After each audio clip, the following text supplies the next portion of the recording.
Welcome to Dr. Creepin's Dungeon. We're drawn to stories about serial killers and the special agents who pursue them because they offer a dark window into the extremes of human behavior, both evil and justice. These tales tap into our fascination with the forbidden, letting us explore the minds of killers from a safe distance while rooting for the brilliance and determination of the investigators. The cat-and-mouse tension, psychological complexity, and moral ambiguity keep us hooked, offering both fear and catharsis as order fights to overcome chaos, as we shall see in tonight's feature-length classic. Now, as ever before we begin, a word of caution. Tonight's tale may contain strong language as well as descriptions of violence and horrific imagery. If that sounds like your kind of thing, then let's begin. My ex-husband just escaped from a maximum security prison. I helped the FBI prove he was a serial killer. I stared vacantly, wide-eyed at nothing in particular. My ears rang. The only sound penetrating my fugue state was the sound of my thumping heart pulsating the blood around my trembling body. The droning monotones of the federal agents' voices droned in my head, like someone was screaming at me as I sank below the skin of a pool of water. "Amy, are you okay? Do you need me to call an ambulance?" Special Agent Rodriguez asked, concerned. I turned to him, trying to tune back into the land of the living. I just managed to shake my head in disagreement. "No, I just need a minute," I murmured. "I know this is a lot to take in, but I need you to give me the green light to get you and your children under federal witness protection. Agent Quince and Agent Bodkins here will take you, Ashley, and Sadie to a safe house until we have him under arrest and back in prison where he belongs." The agent's tone was sincere. "How did he escape? I thought he was in a maximum security. You told me he was in Florence.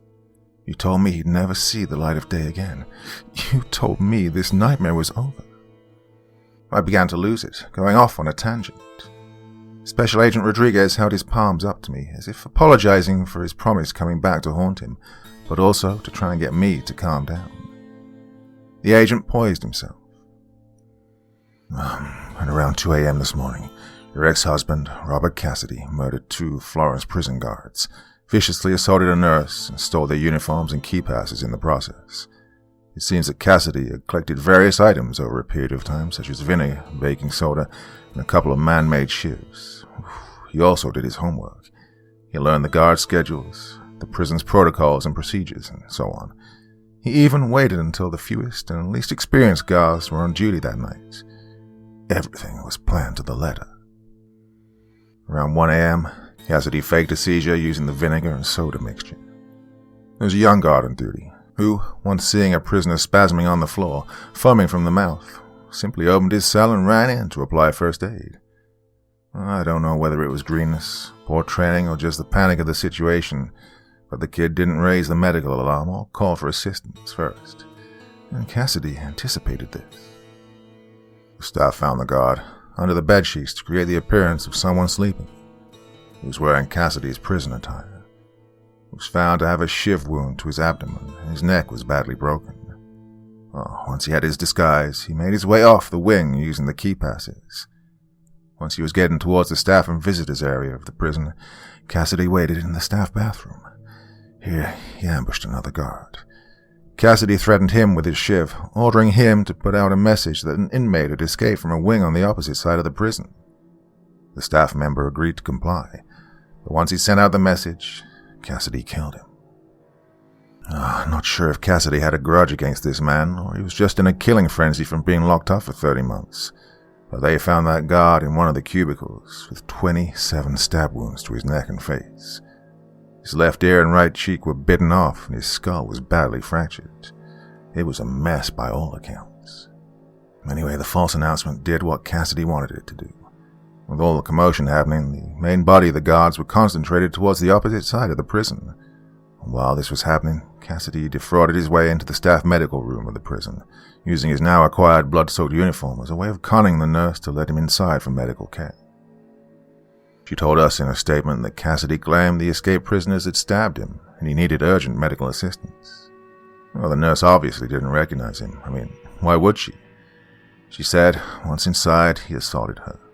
He didn't kill her, obviously, but staff found her savagely beaten, bound and gagged with tape, locked in the utility cupboard. Cassidy stole her car keys, ID pass, and her nurse's uniform. He smashed the fire alarm glass and used her uniform and pass to make his way out of the prison with the staff, who were evacuating to a place of safety. We found the nurse's car earlier this evening. It was wrecked in a ditch on Route 85. So, he's been in the wild for 20 hours now. He could literally be anywhere. There's a huge possibility he could be coming for you or the girls. I sighed heavily in disbelief. You told me if I helped you, it would be over. Now you're telling me and the girls have to go on the run because the animal has managed to escape the most secure prison in the United States? The agent sighed in defeat. Yes, I know, Amy. Texas has the death penalty, so we thought he'd have the needle by now. But that crafty bastard hid over 10 girls' bodies, traded the locations to the DA for life in prison. He was locked up in Florence for 2.5 years, until last night. He's been planning his escape ever since we had him locked up. Now, he's out. He's out for blood. So I need to know, where's Ashley right now? She's at university in Denver. She's in Colorado? The agent looked horrified. He pulled his radio from his belt and began organizing his agents outside, ordering them to get a convoy prepared to head to Denver ASAP. I jumped up. Please, let me go with you. If Robert is still in Colorado, then Ashley's in danger. So please, send Sadie with your team and get her out of San Antonio. Get her somewhere safe. And then, when I have Ashley back with me, safe in my arms, then we can meet up with Sadie at the safe house until this is over. I begged the agent. Honestly, Amy, I don't think it's wise. I think you should stay with our agents and... No. I'm not going to sit in some safe house surrounded by armed federal agents while my baby girl is out there, unprotected, unaware her psychopath of a stepfather's on the loose. Take Sadie. Your team can keep her safe, while me and you go and get Ashley. I bartered. Amy, I really don't think... The agent began to deny me before I cut him off again.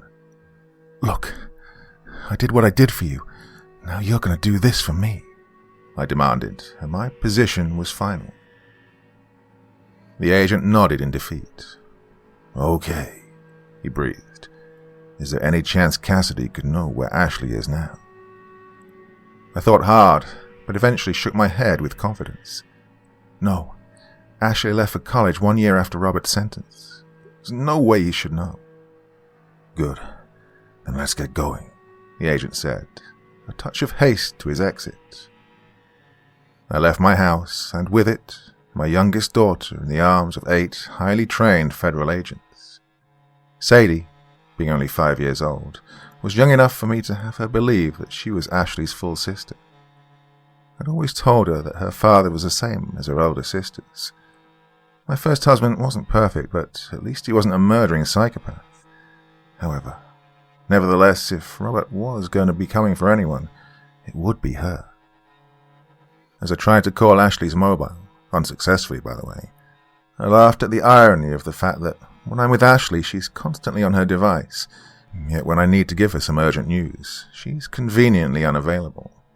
However, I couldn't help but reminisce about my life up until this point. I met Robert Cassidy when I was 35. I'd recently just got divorced from my first husband, Ashley's father, Jeff Benning. Jeff was always a bit of a control freak. He was very old-fashioned, expecting me to cook, clean, and keep my mouth shut when he was watching the game. As our relationship soured over the years, he'd given me the odd smack around, picked at my aging and sagging body as well as gotten drunk and slept with other women behind my back. We divorced 6 years ago, after I finally got up the courage and strength to walk away from him. Ashley was only 11 years old when me and Jeff went our separate ways. He tried to manipulate her into going with him. Ashley was very much a daddy's girl. He was quite successful in turning her against me. Thankfully, I was able to obtain proof of his violent drunk behavior, as well as evidence of his infidelity. I took him for full custody of our child and half of his financials during the proceedings. I used that money to get away from Phoenix and set up a new life in San Antonio. After a few months of sulking and feeling sorry for myself and my new single life, I decided it was time to get my glad rags on and get back on the dating scene. I'd seen a poster advertising a single speed dating evening at the local bar. I thought, what the hell to it, and that night I got dressed up, put makeup on for the first time in 3 years, and made myself presentable for the bachelors of South Texas. I sat in that bar, nursing a lukewarm bottle of Coors Light, all the while listening to every 40-year-old virgin talk about their comic book collection, every mama's boy spending more time on the phone telling me how there's room in his mother's basement for us both, every self-obsessed attention seeker who only wants to talk about themselves, and the painfully obvious lies about their lives. But it didn't matter, because when I did manage to come across a man who actually bordered on normal, no matter how interested they seemed, once I told them about how I was a single mother with a preteen, I'd lost them. I was about to give up on the night, when all of a sudden my final speed date of the evening dropped himself in the seat opposite me. He was the most gorgeous thing I'd ever seen. His face was perfectly formed, his square jawline, which was cleanly shaven, yet took nothing away from his masculine appearance. His jet black hair was gelled in traditional 1960s slick-back hairstyle. He had a highly athletic build. I imagined he was a swimmer or a boxer in his spare time. He wore his muscle-fitted black shirt as well as he wore his aura of self-assurance. His musky scent had my knees trembling. I didn't stand a chance. Well, I guess the saying's true. If something seems too good to be true, then it probably is. I sometimes chuckle at how true that statement applied to Robert Cassidy. Well, our relationship blossomed almost immediately. He was everything I needed at that point in my life. He was kind, charming, and passionate. He told me I was beautiful and sexy. He told me my ex-husband was a moron for not appreciating what he had. He made me feel like I was 19 again. Well, I don't know whether it was the fact I was vulnerable, naive, stupid, or a combination of all three, but he was living with me and Ashley within a matter of weeks. He gave me some sob story about how he'd just moved to San Antonio after his own messy divorce.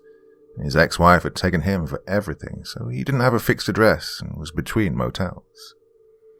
Robert was extremely vague about his past and his previous marriage. I never questioned it. I was simply too giddy with that handsome and charming man and how he wanted me. Within 6 months, I fell pregnant to him with Sadie, and this was when the alarm bells began to ring. He refused to undertake in anything that involved his background being examined or his picture being taken for social media. I told myself he was just looking for a fresh start, and I could understand that. However, as I lay at home, getting bigger and bigger, was Robert tending to my every need? Was he telling me that no matter how much my body was changing, he would always love me? No, and no. In fact, his time spent with me became very sparing. When I was about 7 months pregnant with Sadie, Robert claimed he was going to finally get a job in order to help with the financial strain that the baby would put on us. I used my divorce settlement to buy him a car so he could take up couriering work. I thought he was finally trying to pitch in, after me supporting him for the past year. However, this was just another one of his lies. He'd be gone for days, even weeks at a time. He'd come back after such periods of time with a bit of money in his pocket and a smile on his face. The money rarely found my hand or one of our bills. He'd invest in new clothes, fresh jewelry, or something else that he refused to disclose. It got to a point in our relationship where asking too many questions made Robert's superficial mask of charm and sanity slip. Just for a split second, he showed me the monster that lay underneath. When he didn't attend the birth of Sadie because he was too busy on another work trip in Kansas, I knew that this was going to be the pattern of our relationship from now on. Unexplained absences, missing backstory, Brief displays of vile hate and anger at being dared to be questioned by a pathetic little bitch such as myself. It wasn't all bad, though. Robert gave me the odd glimpse of the early days, just enough so I wouldn't think this horrible version of him wasn't permanent. In retrospect, it was just his way of keeping me around. Plus, when Jeff eventually moved to Texas, mainly to keep tabs on me and the girls, he'd come around, mainly demanding to see Ashley, and he'd regularly speak to me in a derogatory manner, at which point Robert would step in. He could crush Jeff like an ant with a simple icy glare. Jeff would never say it out loud, but Robert scared the hell out of him. And I'm not ashamed to say I got some pleasure out of that at the time, but it did make one thing abundantly clear. Jeff, despite being a bully, an abuser, a full-on asshole, well, even he could see that Robert Cassidy was pure evil. Agent Rodriguez and I climbed into a blacked-out SUV along with 2 other agents and took off towards Denver. I sat in the back of the vehicle, desperately trying to contact Ashley. I assume she must have left her phone in her dorm room while her college buddies went to a bar. I hoped that was the case anyway, but to be perfectly honest, she rarely had time for me. As the car tore towards the New Mexico border, Agent Rodriguez's phone began to shine to life. The agent answered, putting the call on speaker. The voice was that of a detective from the Dallas Police Department. Agent Rodriguez, it's Detective Dan Hepworth here, Dallas PD. I think you'll have dealt with one of my colleagues, Detective Earnshaw. Yeah, that's right. Where is he? The agent asked, slightly confused. Oh, he's been reassigned, so I've taken over his caseload. You asked me to send an officer to Jeff Benning's home in order to keep a check on him? The detective explained with fluency. Yes, I did. Have you managed to get someone out there? The agent asked. Yes, I did. I'm sorry, Agent, but, well, he's dead, the detective said bluntly. The agent winced. What happened? He asked, sounding tentative, a little on edge about the potential response. Well, I don't know how to say this well, but the officer I sent just radioed in. He said he thought he saw someone lurking around the back of the property on his arrival, so he went to investigate. He found the back door ajar, and inside he found Mr. Benning dead. The detective sounded empty. I, meanwhile, crumbled. Well, I'd hated Jeff for what he'd become, how he treated me, and the things he did and what he said to me. But there was a time when I'd loved him. We were married, we had a child together, and I brought Robert Cassidy into our lives. I was to blame. Agent, you should know. Benning showed signs of extreme torture. There's a lot of damage here. Benning clearly didn't give him what he wanted straight away, and he obviously wanted information, and now he's got it. Well, fair play to the guy. Benning put up a good fight. Well, his car's gone too. He's got what he wanted, information and a vehicle. He's on the move. Oh, shit.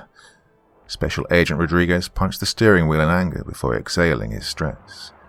Okay, thanks, Detective. Keep me updated. Yep, sorry to be the bearer of bad news, Agent. Please, are there any other people that need protecting from this animal? I'll be happy to send an officer or 2 out to help. You told him where Ashley is, I chipped in, looking Agent Rodriguez square in the eye via the rearview mirror.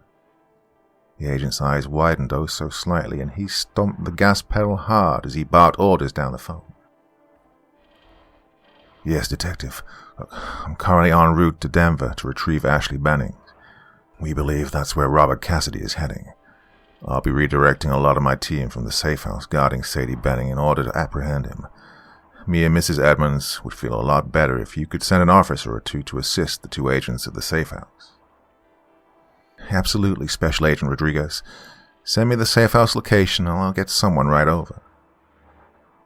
Detective Hepworth sounded like a man with all the enthusiasm you want to hear from a police officer. He really wanted to help. Sending it now, Detective. Oh, and Dan, send your best. Robert Cassidy is one of the most dangerous men on the planet. He's ruthless, vicious, but most of all, he's highly intelligent. He conned his way out of the most secure prison in the United States with some vinegar and a prison uniform. "I sure will, Agent. Good luck in Denver." The detective offered his best wishes before hanging up the phone. Agent Rodriguez redialed another number as I began to notice we were turning around.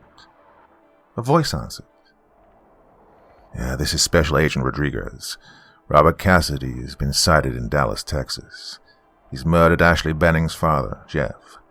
Tortured him before he killed him, most likely for Ashley's location. He's taken a car, so we believe he's heading for Denver.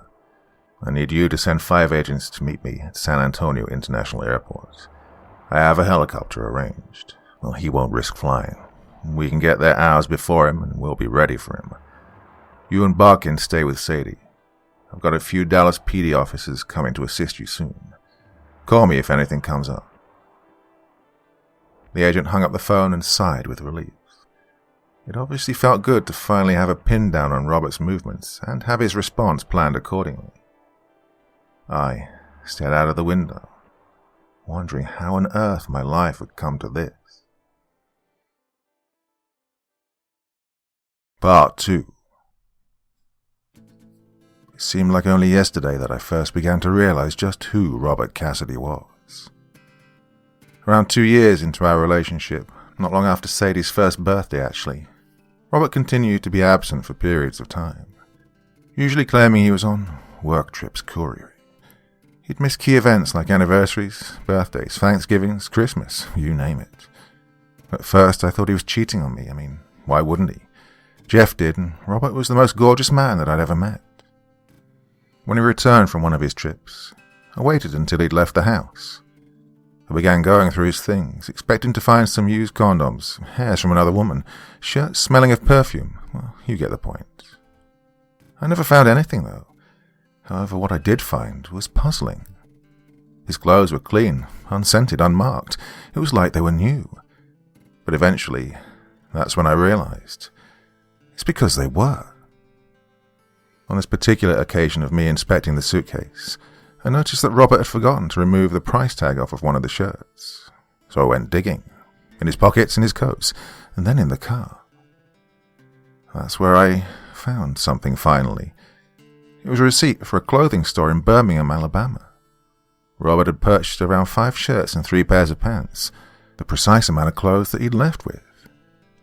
I gently confronted him about the receipt, telling him that I innocently found it whilst cleaning the car. He didn't rattle. He began to smoothly explain that he'd simply had a bad nosebleed and that it had ruined his clothes. I would have accepted this explanation, but one thing played on my mind, so I countered and asked him why he needed to replace every shirt. And that's when the mask slipped for the first time. Robert's surface of suave, charm and charisma cracked before my very eyes. His brows lowered, his smile dropped, and his pupils dilated.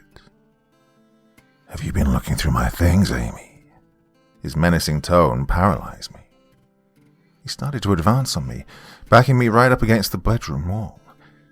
His eyes bored holes into my soul. He grabbed my wrist and squeezed hard. It began to hurt as the blood started to cut off from my hand and began to throb. It was as if he was trying to detect any lies by feeling my pulse. Well, I quivered. "No, I'm sorry, Robert. I'm sorry. I wasn't snooping, I promise. Please, you're hurting me." I begged him to stop. I could see by Robert's face that he enjoyed my fear. It pleased him. It excited him. "No, you were questioning me. You were calling me a liar." There was a venom behind his restraint. "No, I promise, I wasn't. I was just trying to do something nice. I tidy the car for you. Put your things away. I was just being a good wife. Please, stop." He eventually let go. I dropped to my knees and cradled my swollen hand. I looked up at Robert as he stood over me, looking down at his pathetic wife. I waited for him to strike me as I cowered, but instead, his menacing, emotionless glare transformed back to the superficial, charming smile that my friends and family had come to know and love. "I appreciate the gesture, but there was no need, my love. In fact, I have another bit of work, you see, all the way in Atlanta. So I'm going to head out, maybe hit the casino. Meanwhile, you're going to put all those clothes back in that case and have it packed and ready for when I get back. Understand? I nodded, tears bursting through my clenched eyelids. Robert's fake smile made my blood run cold as I imagined the monster underneath. Then, just like that, he was gone, leaving me wondering who or what Robert Cassidy really was. I began to search online for people who appeared to be friendly and charming on the surface, but underneath they seemed not all there. The recurring word that kept coming up was psychopath. I thought psychopaths were crazy people who were locked up in mental hospitals and head-butted walls. But it turns out there's something far more sinister. They are wolves dressed as sheep. I read an article written by Dr. Hare at the University of British Columbia, in which he talked about a test or a checklist he'd developed in order to identify if someone was a psychopath or had psychopathic tendencies. I went down the list and assessed Robert's behavior. Superficial charm, check. Inflated sense of self-worth, check. Pathological lies, check. When I told him to get a job that didn't involve so much traveling, he'd say that I was controlling him, making him give up a job that made him happy. He made me feel like I was the controlling burden. Manipulative behavior, check. On one of the rare occasions that Robert was home, which were very rare indeed, I might add, well, the one incident that really sticks in my mind was when we were sat in the living room watching a news report about a couple who were attempting to raise money for a terminally ill child in order to give him a trip to Disneyland. I felt heartbroken watching this mother just wanting enough money to take her dying baby boy on one last family vacation before she lost him forever. Robert sat watching these people, totally emotionless. The only time he spoke was when he accused the couple of faking crying on TV simply because they wanted a free holiday. He then added it was pointless giving money to someone who'd be dead soon. Well, his lack of compassion chilled me. The fact I'd just given birth to this man's child, that he had a baby just like these people, and yet he didn't see the point of giving just a few dollars to a couple of complete strangers so they could give their little boy one last shred of happiness before he passes. Lack of empathy, check. Robert Cassidy, my husband, was a psychopath. Well, I read that psychopaths make up about 1% of the population. Interestingly, most of them actually live normal lives. Now, don't get me wrong, they're pretty much assholes, thieves, conmen, womanizers, but most of them aren't violent. They never physically hurt anyone. At this point, I honestly convinced myself that Robert was in that category. That was until 2 weeks later, when the news report aired covering the brutal rape and murder of Violet Walsh. Violet Walsh was a 20-year-old student who went missing in Montgomery, Alabama. Her mutilated body was found 3 days after her disappearance in Oak Mountain State Park, just outside Birmingham. She was last seen leaving her college dorm around 9 p.m. She told her roommate that she was going to see her boyfriend and informed her that she'd be back in the morning. Violet never returned home that morning, causing her roommate to become concerned. When questioned, the boyfriend claimed she'd never arrived that evening, and he just assumed she'd blown him off for the night. The news reported informed the audience that they couldn't go into too much detail regarding the specifics of this horrifying and brutal murder, but they did say the killer had abducted Violet, taken her to a remote location in the park, and committed the heinous acts of violence over the course of a few hours. As the broadcast went on, my heart began to pound harder and harder as each piece of significant information was like a nail being hammered into my chest. They said the nature of the crime and the sadistic methods of torture and mutilation matched the MO of around 20 other violent murders involving young women throughout a number of locations in the United States. The locations they listed were all locations that Robert had worked since he got his job. The news reporter went on to inform the audience that the FBI were looking for a man in connection with the offences, who they dubbed the Cross Lines Cannibal. The pseudonym was based on the fact his crimes crossed state lines as well as the violent nature of the murders themselves. I sat there, convincing myself that this was purely circumstantial. This could have all just been a string of haunting coincidences. But then they brought up the suspect sketch. My heart fell into my stomach as soon as I saw that drawing. It was Robert. His slick back hair, his square jaw, his piercing green eyes, his perfectly molded nose. I pulled out the laptop and Google searched the drawing. The drawing was actually done by Kansas State PD around 14 months before the Violet Walsh murder. The sketch had been drawn when another girl, Julia Deveron, was found dumped in an alley in Park City, Kansas. Her body butchered and mutilated in a similar fashion to the other victims. A man was seen leaving the vicinity shortly after the murder was thought to have taken place. A witness told KSPD that he'd seen a man leaving the area with blood splattered around his mouth, neck and chest. The witness asked him if he was okay or if he needed an ambulance. The man reportedly replied, "Yes, I'm fine. It's just a nosebleed," before making a hasty retreat from the area.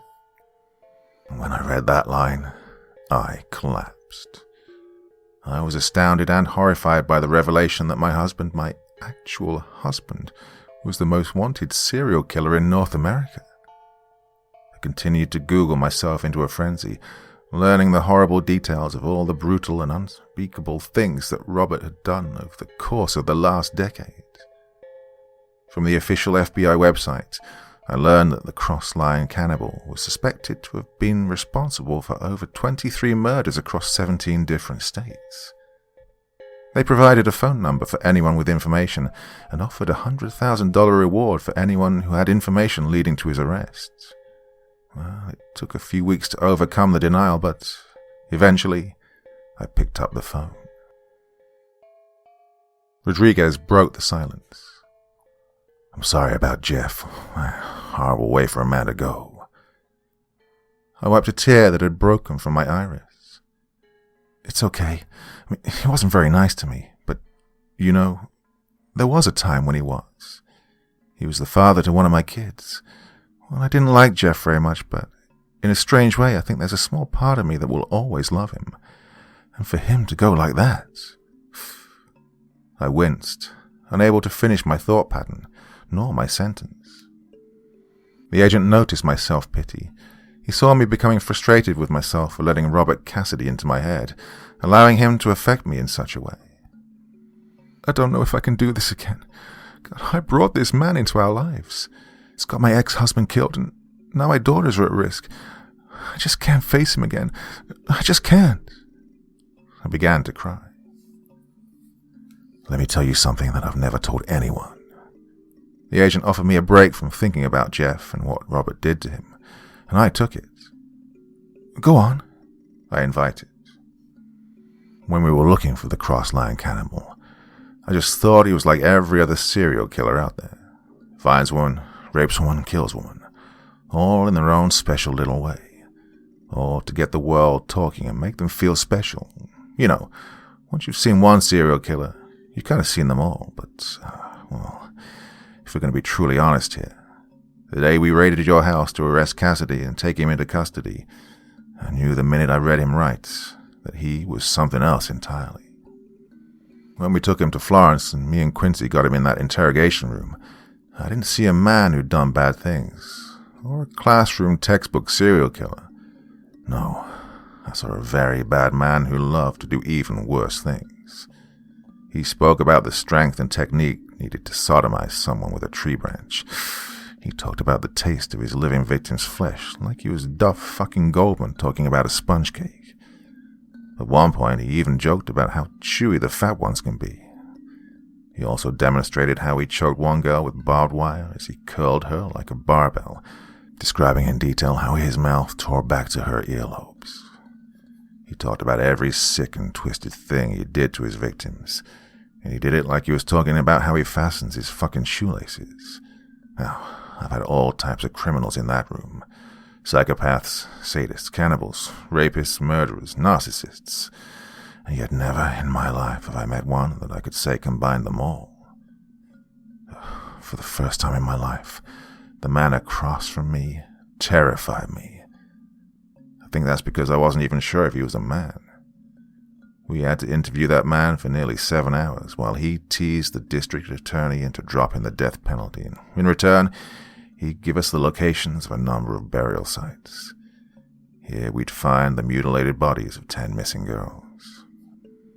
Anyway, Amy, my point is that for every minute of every one of those 7 hours, I was scared.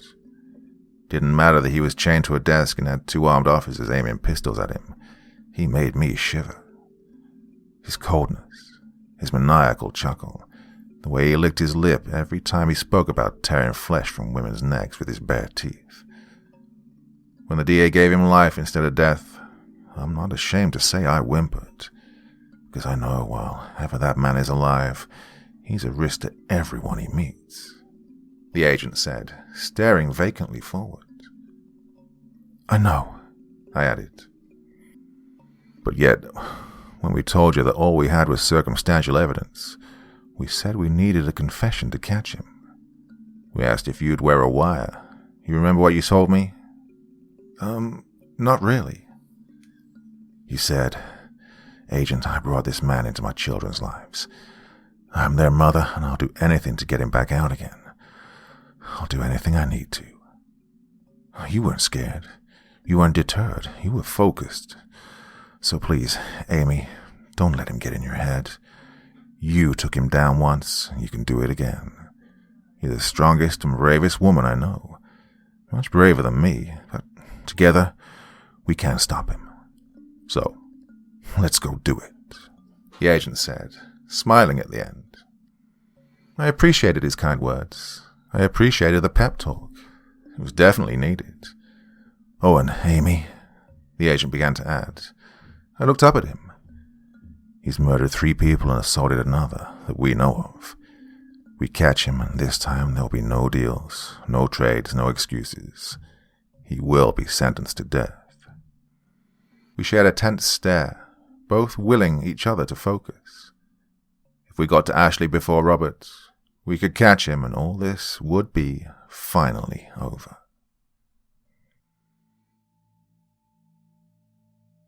Part 3. The plane landed at Denver International Airport at 9 p.m. As soon as I turned my mobile on, I attempted to contact Ashley, but her phone was still going to voicemail. I began to imagine the ways I'd kill her when I eventually saw her. Special Agent Rodriguez began calling around as our vehicle tore at high speed towards the university. He arranged for the Denver Police Department to send officers to the university and get Ashley into protective custody and search for any sign of Robert Cassidy. No one spoke, as we were all mentally preparing for the showdown which was about to happen. Agent Rodriguez's ringtone suddenly broke the silence, making all the agents and myself gently startle in our seats. Rodriguez answered the phone. Hey, Special Age. Got an officer, Dave Miles here.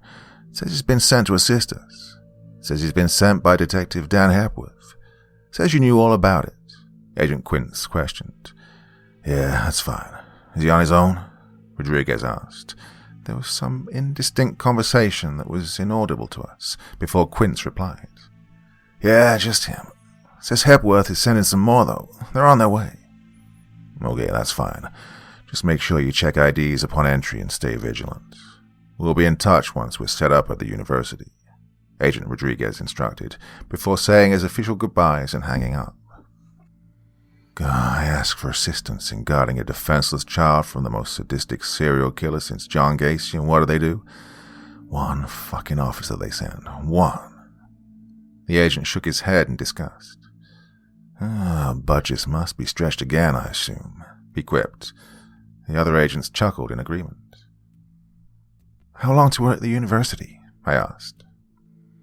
Rodriguez checked the sat-nav. 15 minutes. Don't worry, Amy.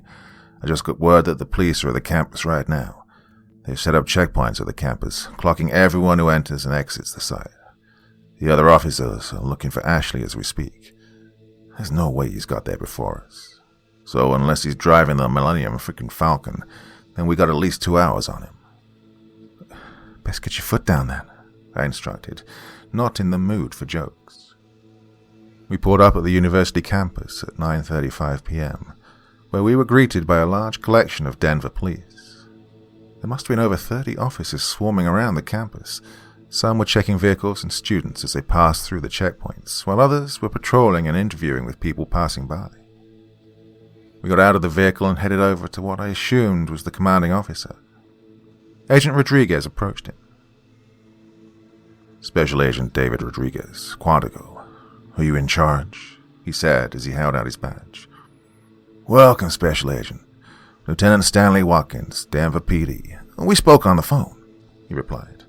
Of course. Well, I gotta say I'm really impressed by your precinct's response. Other departments' response to this has been a little lackluster. They asked for some Dallas officers to attend an at-risk person at their home. I sent one guy, and he got there too late. The subject was murdered by Cassidy, and then when I asked for some more officers to assist my agents at a safe house in Fort Worth, again, they only sent one officer. Can't get the staff some days, can you? Whew, disgraceful, truly. I followed the two men as they made their way into the building. They continued conversing. "Any sightings of either Ashley or Cassidy?" the agent asked. "Negative on both fronts. No sign of Cassidy. Well, in regards to the girl, her room's empty. No sign of Miss Benning or her roommates. We're going around the whole campus and asking for any witnesses who know of their whereabouts," the officer answered. "Well, what does that mean? Was there any sign of a break-in or a struggle? Where's my baby girl?" I intervened, slightly losing it. Well, my outburst, combined with the agent and the officer both trying to settle me, was interrupted by a mouthy and dinky young woman with jet black hair and soft gothic makeup. She was marching towards us, stomping her feet, shouting the odds.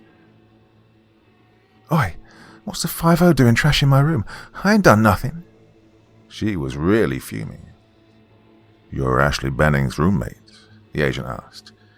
"Yeah, what's this about? Is it about Ashley? What's she done now? God, I'll kill her. My things are everywhere," she roared at the agent. "She's not done anything. There's someone dangerous on the loose that may not only have Ashley's location, but also a reason to harm her. You know where she is. It's really important we get her into protection." "Where's my daughter? You must know where she is. She isn't answering the phone." The girl looked at me and her anger washed away once she saw my expression and realized the gravity of the situation. Yeah, she went on a date. Told me not to wait up," she said with a reserved tone. "With who?" I asked, with my heart in my mouth. Don't know. She was talking to him on Tinder today. He invited her to meet tonight. She said his name was Roman. That's all I know. Oh, is she in danger?" She began to sound as worried as I did. We all looked at each other. I think so," the agent responded honestly. We ran as fast as we could back to the SUV. The lieutenant agreed he'd get their department to gain access to Ashley's cell records and try and find the last number she called. As soon as he had a location, he'd be in touch. We hopped in the vehicle and began to make our way to the Beltway, ready to head in any direction we needed. Well, the call came through quicker than I'd expected. Agent Rodriguez's phone once again lit up and jingled, and the agent hit the green button without haste. "Yes, Lieutenant. What do you have for us?" "Calls from a burner. It's unregistered. We don't know who it belongs to, but the cell phone is on, and the last tower we got a signal off was at 70th Avenue, Adams City. Before that, it pinged off a tower near Sand Creek Landfill." The lieutenant went quiet as he accessed his knowledge of the city of Denver. "Yeah, looks like he's potentially heading to the Rocky Mountain Refuge Park." The lieutenant's tone didn't sound like he was guessing. He sounded confident but trailed off as he realized the gravity of his words. Ever since he was seen that night in Park City, every Cassidy victim was found in a remote woodland area. The agents tried their best not to look me in the eye as I winced in my seat, wondering what horrific state we might find Ashley in if we didn't get there fast enough. A convoy consisting of the FBI's SUV sandwiched by two Denver PD cars hit the blue lights and tore down the 25 at breakneck speed. I could see the agents checking and loading their weapons. Well, I had no weapon, and I had no lieutenants to liaise with. I was simply alone with my thoughts and my doubts. As we pulled up to the parking lot on 96th Avenue, The convoy swarmed into the park, looking for any sign of Robert or Ashley. Immediately, we noticed a single vehicle in the lot. The feds and the cops made their way over, guns drawn.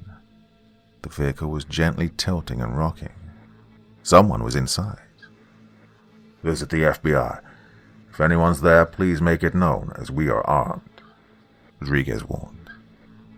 The vehicle began to move more vigorously now. We all approached cautiously. One of the officers carefully made his way around the side of the vehicle, again weapon at the ready. He looked through the window, and my heart was in my mouth. "Get off the girl." The officer had seen something that alarmed him. He pointed the weapon into the back seat. I, along with the agents and other officers, ran over to assist. I could see that there was a figure in the back seat, mounting someone else, and I could hear a deep male voice powering over a muffled whine of a female. "Get out of the vehicle with your hands up," another officer ordered, and the rocking of the vehicle continued, and the two voices began to get louder. Enough was enough. With two federal agents covering them with weapons up, one of the officers ripped open the car door and pulled the man by the scruff of his collar, backwards out of the car and onto the dirt. The man, who was exposing himself, scuttled on the ground, desperately trying to get to his feet with his trousers around his knees. As he got to his feet, dressed himself and looked up, he found that he had around 7 pistols aimed at him. "On your knees now, now!" One of the officers kicked the back of his knees, causing his legs to fold and therefore complying with the order. He looked around, embarrassed, shocked, and scared. He was also young, blonde, and pale. It wasn't Robert. "Hey, what the hell's going on?" A half-dressed tart came stumbling out of the car, realigning her skirt. "Hey, get off him," she added. "Ashley," I snapped sharply. Well, that tart was my daughter. "Oh my God, Mom, what the hell are you doing here?" she asked, mortified. Despite my anger at her behavior, I ran to her and hugged her. I had tears in my eyes. I was just happy to know she was okay. "Mom, what on earth are you doing here? What's going on? Why are you with the FBI?" Ashley didn't know which question to ask first. I closed my eyes for a second as I gulped, before staring her dead in the eye. "It's Robert," I said. Her eyes widened and she turned her head slightly as if bracing for what I was about to say next. "He's escaped." As soon as the last syllable left my lips, Ashley broke. After 15 minutes consisting of calming Ashley down and her introducing me to her friend, Roman Manning, and the police releasing him from gunpoint, Roman left in his car and Ashley jumped in the back of the SUV with me and Agent Rodriguez. "Your sister's in a safe house in Fort Worth, and that's where we're going now. We're going to stay there until they catch him," I informed her. "That's right. I'm going to escort you and your mother back to Texas, and my team is going to stay here and wait for Cassidy to expose himself. We strongly believe he is here," Agent Rodriguez informed Ashley as he started the car and pulled onto the highway. "Okay, I don't understand, though. Why would you think he'd come for me? He wouldn't know I was in Denver." Her question caught me off guard. I wasn't ready to give her the answer, and she sensed it. Me and the agent shared a concerned look. He nodded to me as if to tell me honesty was the best policy, and Ashley sensed that too. "Mom, what's happened?" she asked, concerned. What followed was the hardest conversation I've ever had to have. The sound of my little girl's wail that rang throughout that Denver night sky will haunt my mind forever. I didn't go into the detail about the horrible things Robert had done to Jeff, but for all his faults, Ashley knew her father wouldn't have given up her location easily. Her imagination was her own worst enemy. We arrived at the airport and boarded the plane back to Texas. It took the entire 2-hour flight for Ashley to stop crying and fall asleep. I cradled her in my arms the whole flight. It felt like a double-edged blade. As much as I could tell she was in pain over the fate of her father, It was nice to finally feel like I had my baby girl back. The plane landed and Agent Rodriguez escorted us off the plane and to the Fort Worth airport parking lot, where another SUV with 2 agents inside was waiting. As we unlocked the vehicle and began to climb in, Rodriguez switched his cell phone on, now that he was off the plane. He looked at his notifications and began to look a little confused. "Is everything okay?" I asked. Yeah, I think so. Sorry, just 1 minute." The agent sounded flustered, and he held a finger up, signaling for me to give him a minute to collect his thoughts. He began to dial a number. Come on. What the hell?" the agent said as his phone call wasn't answered. He sighed in frustration. "What's going on, Agent?" I asked intently. "Quince and Bodkin's not answering. Protocol states they should call and check in every hour to let me know everything's okay. If the phone's off, they should text. I don't understand." He started to sound really concerned. "What about the officer or the detective you spoke with? Hepworth, was it?" I asked, unsure of the name. "Hepworth. I've got 5 missed calls from a Dallas number. Maybe that's the number of the officer he sent to the safe house," the agent said as he pressed redial on the missed call. At the point we were in the vehicle, the Bluetooth caused the phone to come through the speakers. The phone rang a few times before it was finally answered. "Captain Reginald Porter, Dallas PD. Hi, apologies for my delayed response. I've been on a flight. My name is Special Agent Rodriguez from the FBI, and I think you..." "Yes, of course, Agent. I've been trying to get in touch with you all night. We believe you're in touch with one of our detectives earlier tonight, regarding protection for Jeff Benning?" the captain asked. Yeah, I was. I was just trying to get in touch with Dan Hepworth, actually. I was wondering if you knew..." No, Detective Richard Earnshaw," the captain interrupted. "Oh, yeah, he was one of the first guys I contacted. Apparently he was reassigned and Dan Hepworth took over. Why, what's happened?" Rodriguez waited curiously as there was a silence. "He's dead. We found him a couple of hours ago in Jeff Benning's garage, along with another officer who he attended the property with, Officer Mills." Agent Rodriguez was stunned, as was I. We were speechless, so the captain continued. "We found them both stuffed in the trunk of Jeff Benning's car. They'd been ambushed because neither of them got a round off them. Both of their necks were broken. Oh, sorry to change the subject suddenly, but you mentioned a Dan Hepworth?" "What's going on, Captain? Who's Dan Hepworth? How does he have a dead man's phone?" Agent Rodriguez demanded to know. "Well, I don't know how to tell you this, but we don't have any detectives here by that name." Part 4. It was back. That ringing tone. Hard to describe it, really. Imagine you've just stood next to a grenade that's detonated. Your ears ringing, your mind blank. Shell-shocked is probably the word people use.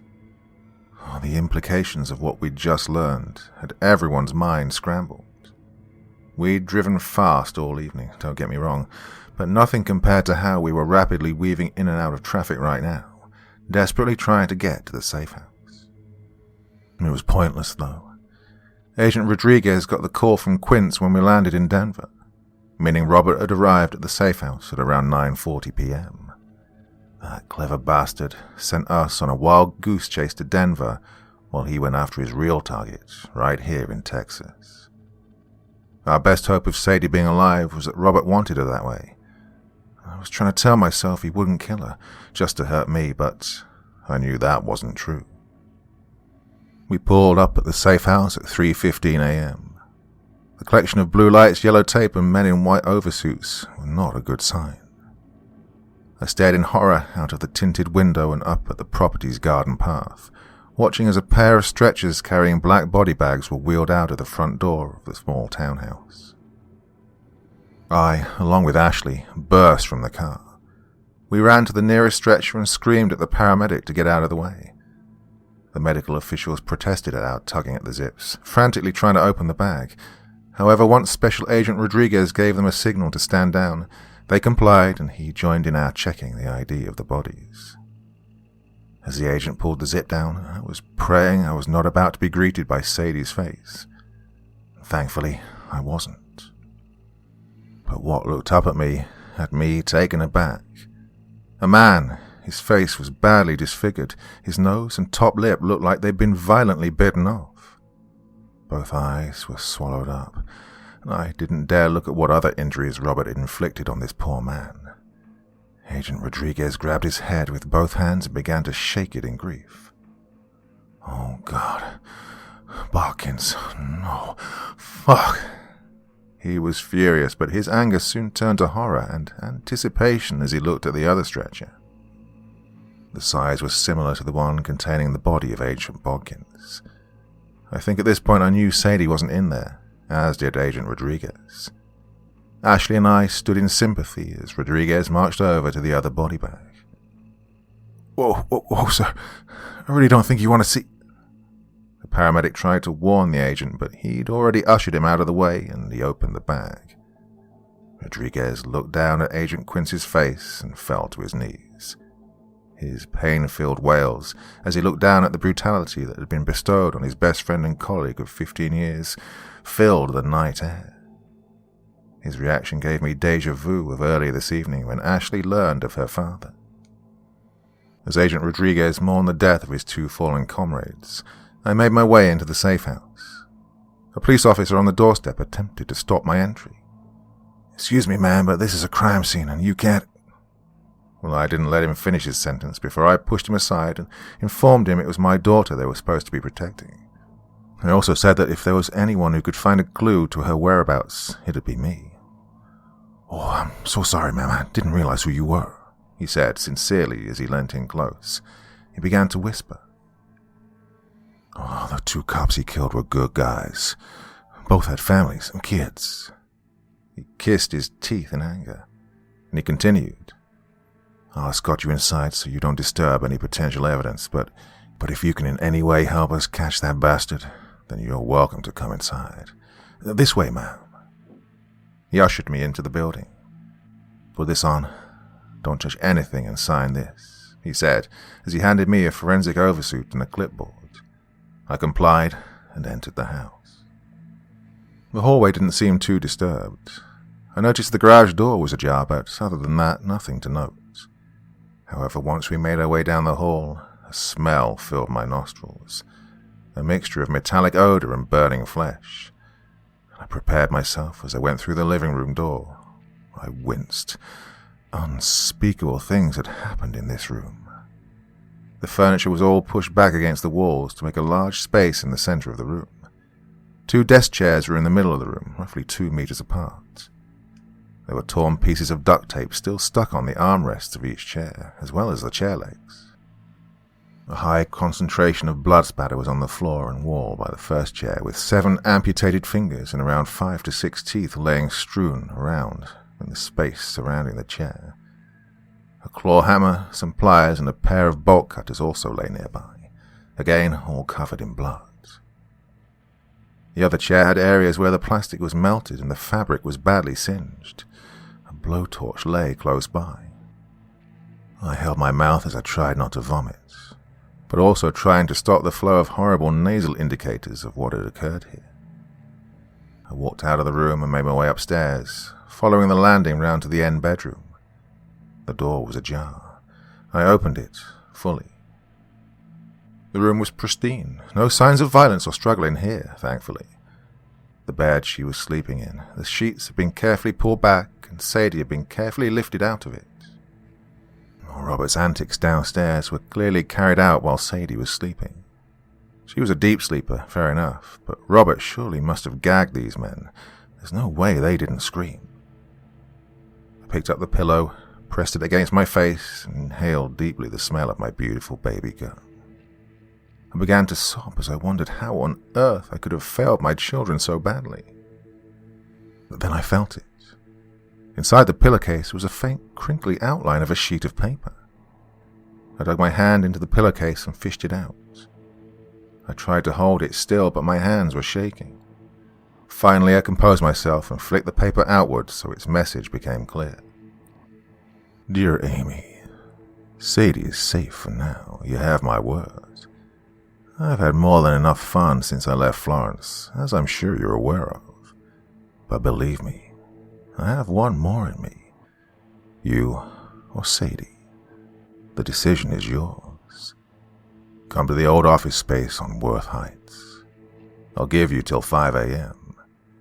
If you don't show or I see a pig or a fed, I will tear her to pieces. You know I will. Yours sincerely, Robert. My heart began to pound, half out of panic, half from anger. That vile bastard. I screwed up the paper and threw it in the small bin in the corner of the bedroom. I made my way outside. The police officer on the door signed me out and requested me to hand in my suit. He asked if I'd found anything, and I said, well, I lied to him, saying I hadn't. Mom, is Sadie okay? Is she in there? Ashley asked in a panic. I grabbed her shoulders and shook my head. No, baby, she isn't. He's taken her, I informed her.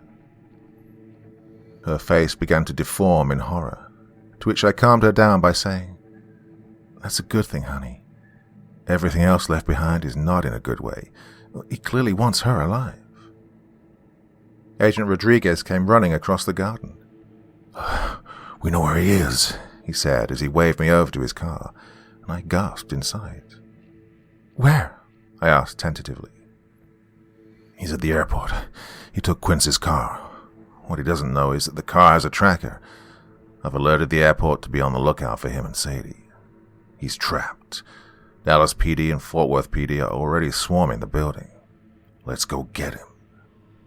He then opened the rear door for me to jump in, and I thought on my feet. I'm not coming, I said bluntly, and neither is Ashley, I added. Both Rodriguez and Ashley looked at me as if I'd just peeled my face off. What? They both exclaimed.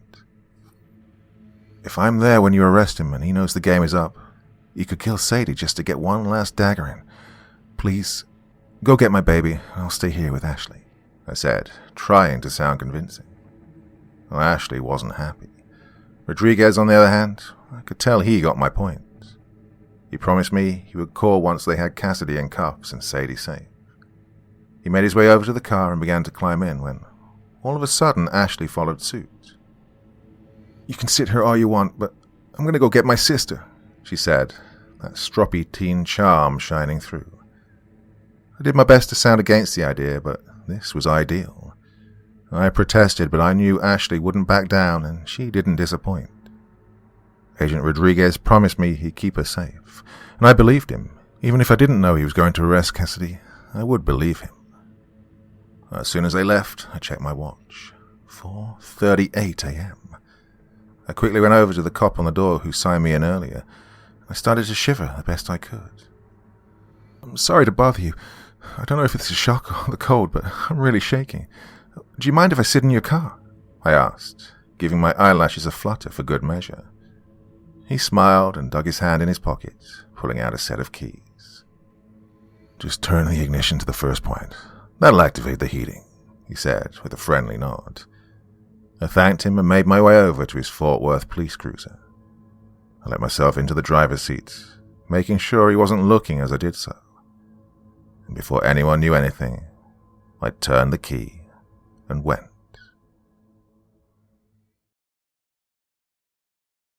Part 5. I pulled into the lot that surrounded the mid-constructed tower block. I'd read about this on the news. The 5-story building had been commissioned a year ago for around 25 student flats to be built for students of the Fort Worth University. It was in the middle of its construction, so it was around 60 foot of wood flooring, scaffolding, and plastic sheeting. I exited the car and had a look around. I saw a pair of tire marks leading to a space in front of the main entrance, but no other vehicle was in sight. I assumed Robert had driven to the airport and got a taxi from there to here, knowing full well the vehicle had a tracker. I don't doubt the two agents told him everything he needed to know with the things he did to them. I made my way up the tower block. Each floor was based with a thick sheeting of plywood sitting on the steel frame of the building. There was a small hatch with ladders in the center of each floor, which permitted users to climb the tower. I began the climb, carefully making my way up each set. As I got to the foot of the final ladder, I heard a small child whimper. A deep, assertive voice followed, telling the child, "Shh, I think your mommy's here now." The adrenaline was at its peak as it pumped through my body. Had it been any other situation, I would have fled for my life. However, he had my child, so I climbed to fight. I peeked my head up through the hatch. I scanned the area. "Mommy!" A soft voice cried from the corner of the building, and I immediately looked over. There she was, my baby girl, safe and sound. But there, restraining her, blade to her neck, was Robert. I assured Sadie it would be okay and let her know that Mommy was here to save her. "Well, reunited at last, baby girl," Robert said in his usual charming voice. "I hope you appreciate the amount of people I had to kill to arrange this little rendezvous. I hope you realize how much I love you, Amy." He actually sounded believable. "You're a monster. You don't know what love is. Now let my baby girl go." I tried to be assertive. "No, I loved you, Amy. I mean, look at you and look at me. You were beat up, wrong side of 35, saggy and lumpy in all the wrong places. I could have any woman I wanted, but I chose you. That's love, Amy. And you betrayed me." His mask was off now. His darkness exuded towards me. "You killed all those girls." "And yet, I didn't kill you. Despite you always snooping in my things and spying on me like the paranoid freak you are. How can you say I don't love you?" "You're sick," I said bluntly, causing Robert to chuckle. "I'm not sick. Sick people don't escape from the most secure facility in the U.S. Sick people don't manipulate the FBI into going on some wild goose chase all night." "You're a sick bastard. What you did to Jeff, to those officers, to the agents." I began to reel off the list of bodies that had piled up in the last 24 hours. Those officers, they beat me in my custody cell when I first got arrested. Those agents, you should have seen how they belittled me in my interviews. And Jeff, do not hold a candle to that coward. He's not worth your grief," he said, grinning at me as he slapped a piece of tape over Sadie's mouth. "What do you mean?" I asked, carefully eyeing the sledgehammer resting against the wall by Robert. I tried to carefully make my way over to it. "Well, you see, I needed to torture him so badly that you guys would assume he told me where Ashley was. That son of a bitch gave up her location after the very first cut. He barely put up a fight. Even I didn't expect that. Well, I needed him to look so bad that I carried on anyway. As I began hammering pins up his toenails, he screamed like a little bitch. He even begged me to stop and let him call her. He said he'd invite her over, pay for her flight and everything. That sack of shit was willing to hand his daughter over to me, simply to save his own skin.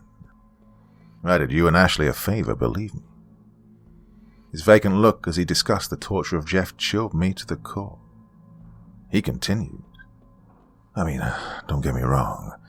I could have just killed these two feds the same way I killed the two police. Quick, simple, snuffed out with a firm snap of the neck. Attack my body if you will, I can forgive that, but don't attack my legacy. That's a very different story. During my interviews, those agents called me stupid for underestimating you. They called me textbook and ordinary for being like every other serial killer. They called me simple for being cold. Those words have rung in my head for 2.5 years. Who's stupid now? They welcomed me in, boiled the kettle, asked me if I wanted cream and sugar. The look on that Quincy's face when he came in to find his friend with half of his face missing. Priceless. Although it was nothing compared to the look on his face when I lit the blowtorch. His face honestly resembled that of someone reminiscing of happy times. Meanwhile, I stood there feeling nauseous, partially from the adrenaline spike and partially from the vile details provided by Robert. I'd moved to within 3 meters of the sledgehammer, disguising it as me approaching Sadie. He hadn't noticed, I didn't think. So then, Robert, all this violence and scheming. What's the endgame? Why are we here? I asked, now just 2 meters away from the hammer. Oh, I'm not built for prison, Amy. I don't do well in captivity. Having kids who were bullied in school now taking their insecurities out of people in chains. Knuckle-dragging yarbs with a baton and a stun gun telling you when to wake, when to sleep, and when to eat, and when to shit. No, if I don't get to be free and hunt, then I'm not long for this world. So I want to go out with a bang. I want to live on in people's memory. I guarantee every police officer in Texas will remember my name. I guarantee Agent Rodriguez will think of me every year when it's his best friend's birthday. And I guarantee either Sadie or you will think of the other after tonight, depending on how you want to play this, he said, pulling a blade out of his belt. I was 1 meter from the sledgehammer. This was my chance. I dived for the hammer. I was inches away when a hard, stiff blow struck my face. I hit the floor hard, ears ringing, eyes shaking. A stream of blood poured down my face and ears. Robert was standing over me, brick in hand. My God, he was quick. I tried to crawl to the hammer. It was my only chance. Robert stamped down hard on my hand, causing me to scream in pain. My hand was on fire. I was sure it was broken in every possible place. I cradled it and looked up at Robert in pain, as he smiled at me. I've made my choice. Me. Kill me and leave Sadie alone. I begged in agony, pleading to any shred of decency that Robert had. So be it. He grabbed his blade and advanced on me. Get off my mom, Sadie screamed. She'd freed herself on a piece of glass and was charging towards Robert. I didn't know whether to call her clever or stupid. Robert stood up and grabbed her by the throat and forced her back onto the ground. Sadie winced in pain and began to sob. You're a bad man. You killed my daddy, she said through her tears. Robert smiled with pleasure. Wow, Amy, you must really hate me. Telling her that sniffling coward of a man is her father, and not the truth, he said, loving every second of it. No, you're right, Sadie, I didn't kill your father, he said, about to reveal who he really was. I took this chance to crawl to the hammer. I turned over and dragged myself towards it. I didn't kill your father because... Robert continued as I looked up for the hammer. It was gone. I was confused. Oh no, he was going to use it on Sadie. I flipped over and looked up. No, he didn't kill your father.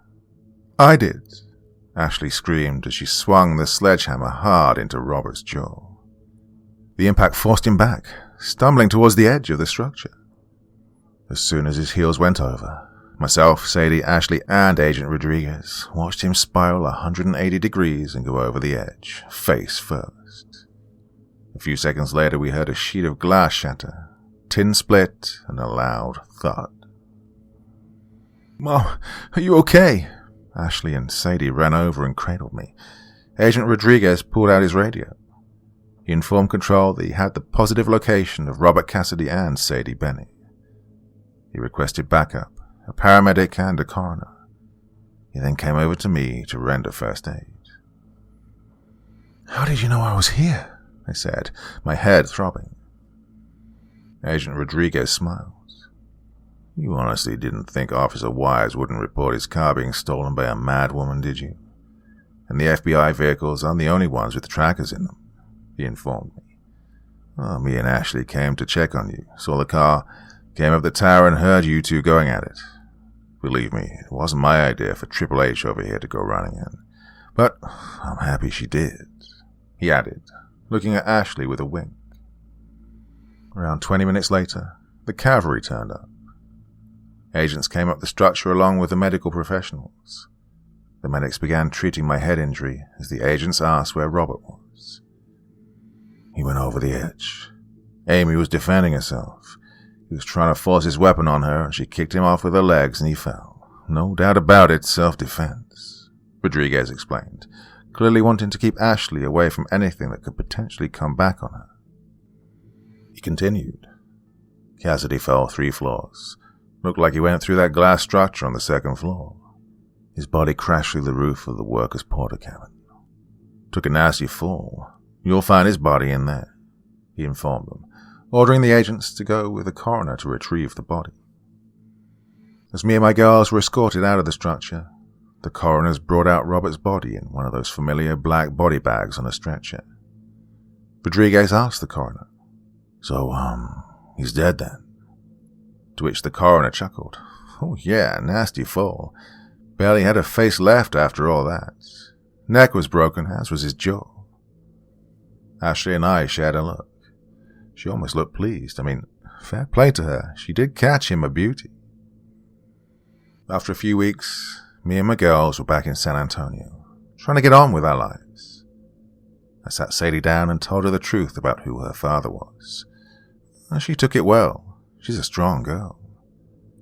I decided not to tell Ashley what Robert had told me about Jeff. I told her that Robert was impressed with how much he'd had to hurt him in order to get him to disclose the information. I'd rather her have a good, lasting impression of her father.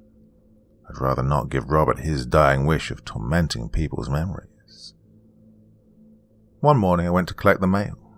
As usual, there was a mountain of bills. Agent Rodriguez, however, had promised the reward for his arrest would be processed to us, given our assistance in the case, this time and previously. One letter stood out, however. It was a unique envelope. The address was handwritten and the stamp was Canadian.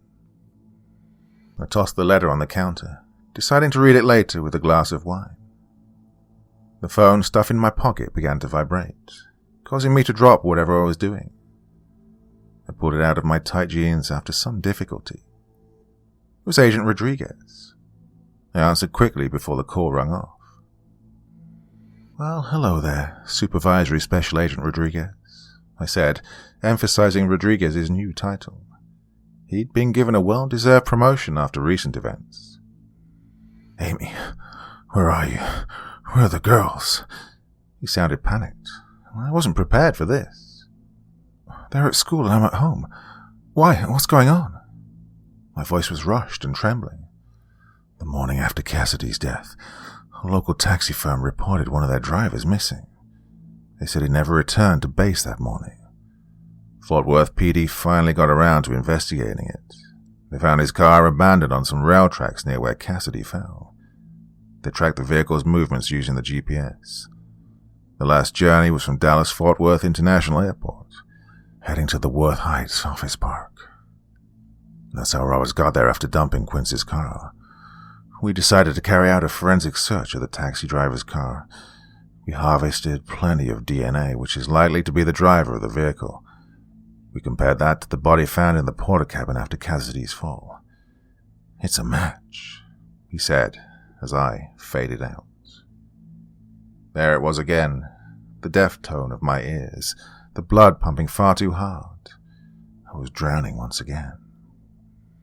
I could hear Rodriguez in the background shouting through the phone, but it wasn't registering with me. Faintly I could hear, "Amy, are you okay?" And, "I'm sending a car for you and the girls. Stay on the phone." I dropped the phone as the panic set in. I stumbled over to the counter. I placed both hands on it to get my balance and prevent myself from falling to the ground. I looked down at the tile surface, and the out-of-place letter stared right back up at me. I composed myself and began tearing at the envelope and pulled out a single sheet of A4 paper.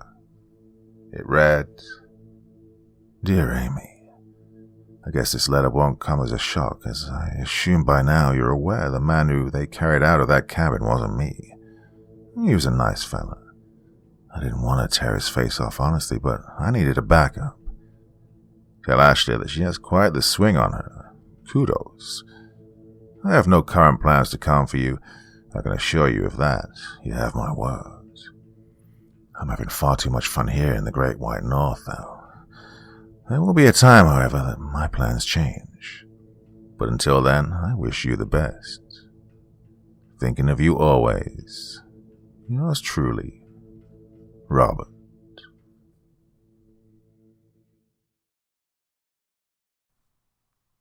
The White Van Man, Part 1. Before we begin, I need to declare that I'm not using any real names in this story, as I don't want to give away my new identity and break my witness protection, WITSEC, agreement. Anonymity is definitely preferred in my particular situation. I'll also not be referencing the year or particular area this took place in. I'm writing this out as I think it would be therapeutic for me to process this traumatic event by putting it down on paper in words. Initially, I never intended to post this on the internet, but I'm hoping it helps in any small way to shine a light on some of the disappearances in my area. I am bound by the law to keep my mouth shut on this subject, as the investigation is ongoing and highly classified due to its sensitivity, whatever that means. Oh, and don't be a wise ass and try and find anything in the media on this. It's all being suppressed to protect vulnerable parties. And again, I don't know what our handler meant by that. But anyway, I'm speaking out because I've had enough. I'm done living my cozy new life while other people are still at risk, still in danger. The people who live in the country where I grew up need to be aware and vigilant of this ongoing problem. But at this moment, its specifics are kept tightly under wraps by the FBI. Now, remember to keep your kids and loved ones close and in clear sight. Oh, anyway, rant over. Here's my story. I'm going to call myself Olivia Matthews. At the time of these events, I was 12 years old and 2 weeks from my 13th birthday. I'd always felt mature for my age, but even so, everyone says, looks-wise, I didn't look a day over 9. It was Thursday, the 27th of June, and I'd just finished school for the day. There wasn't anything different about the day itself.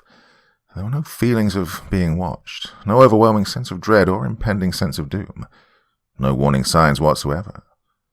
I thought I was just a normal kid with a normal life. Now, on a side note, I think everyone's guilty of hearing horrible things on the news that have happened to regular people all over the world, such as abductions and murders, with at no point ever truly thinking it would happen to you. Perhaps we become slightly more vigilant when walking home and make sure to check our door locks for a few nights afterwards, until the novelty wears off and the complacency once again sets in. Right, back to the story. So, on this particular day, I just got within 150 yards of my house and was just turning the corner to enter my street, when a man fell in step with me from behind. He literally seemed to come from nowhere, and I certainly didn't hear his footsteps while he was approaching me.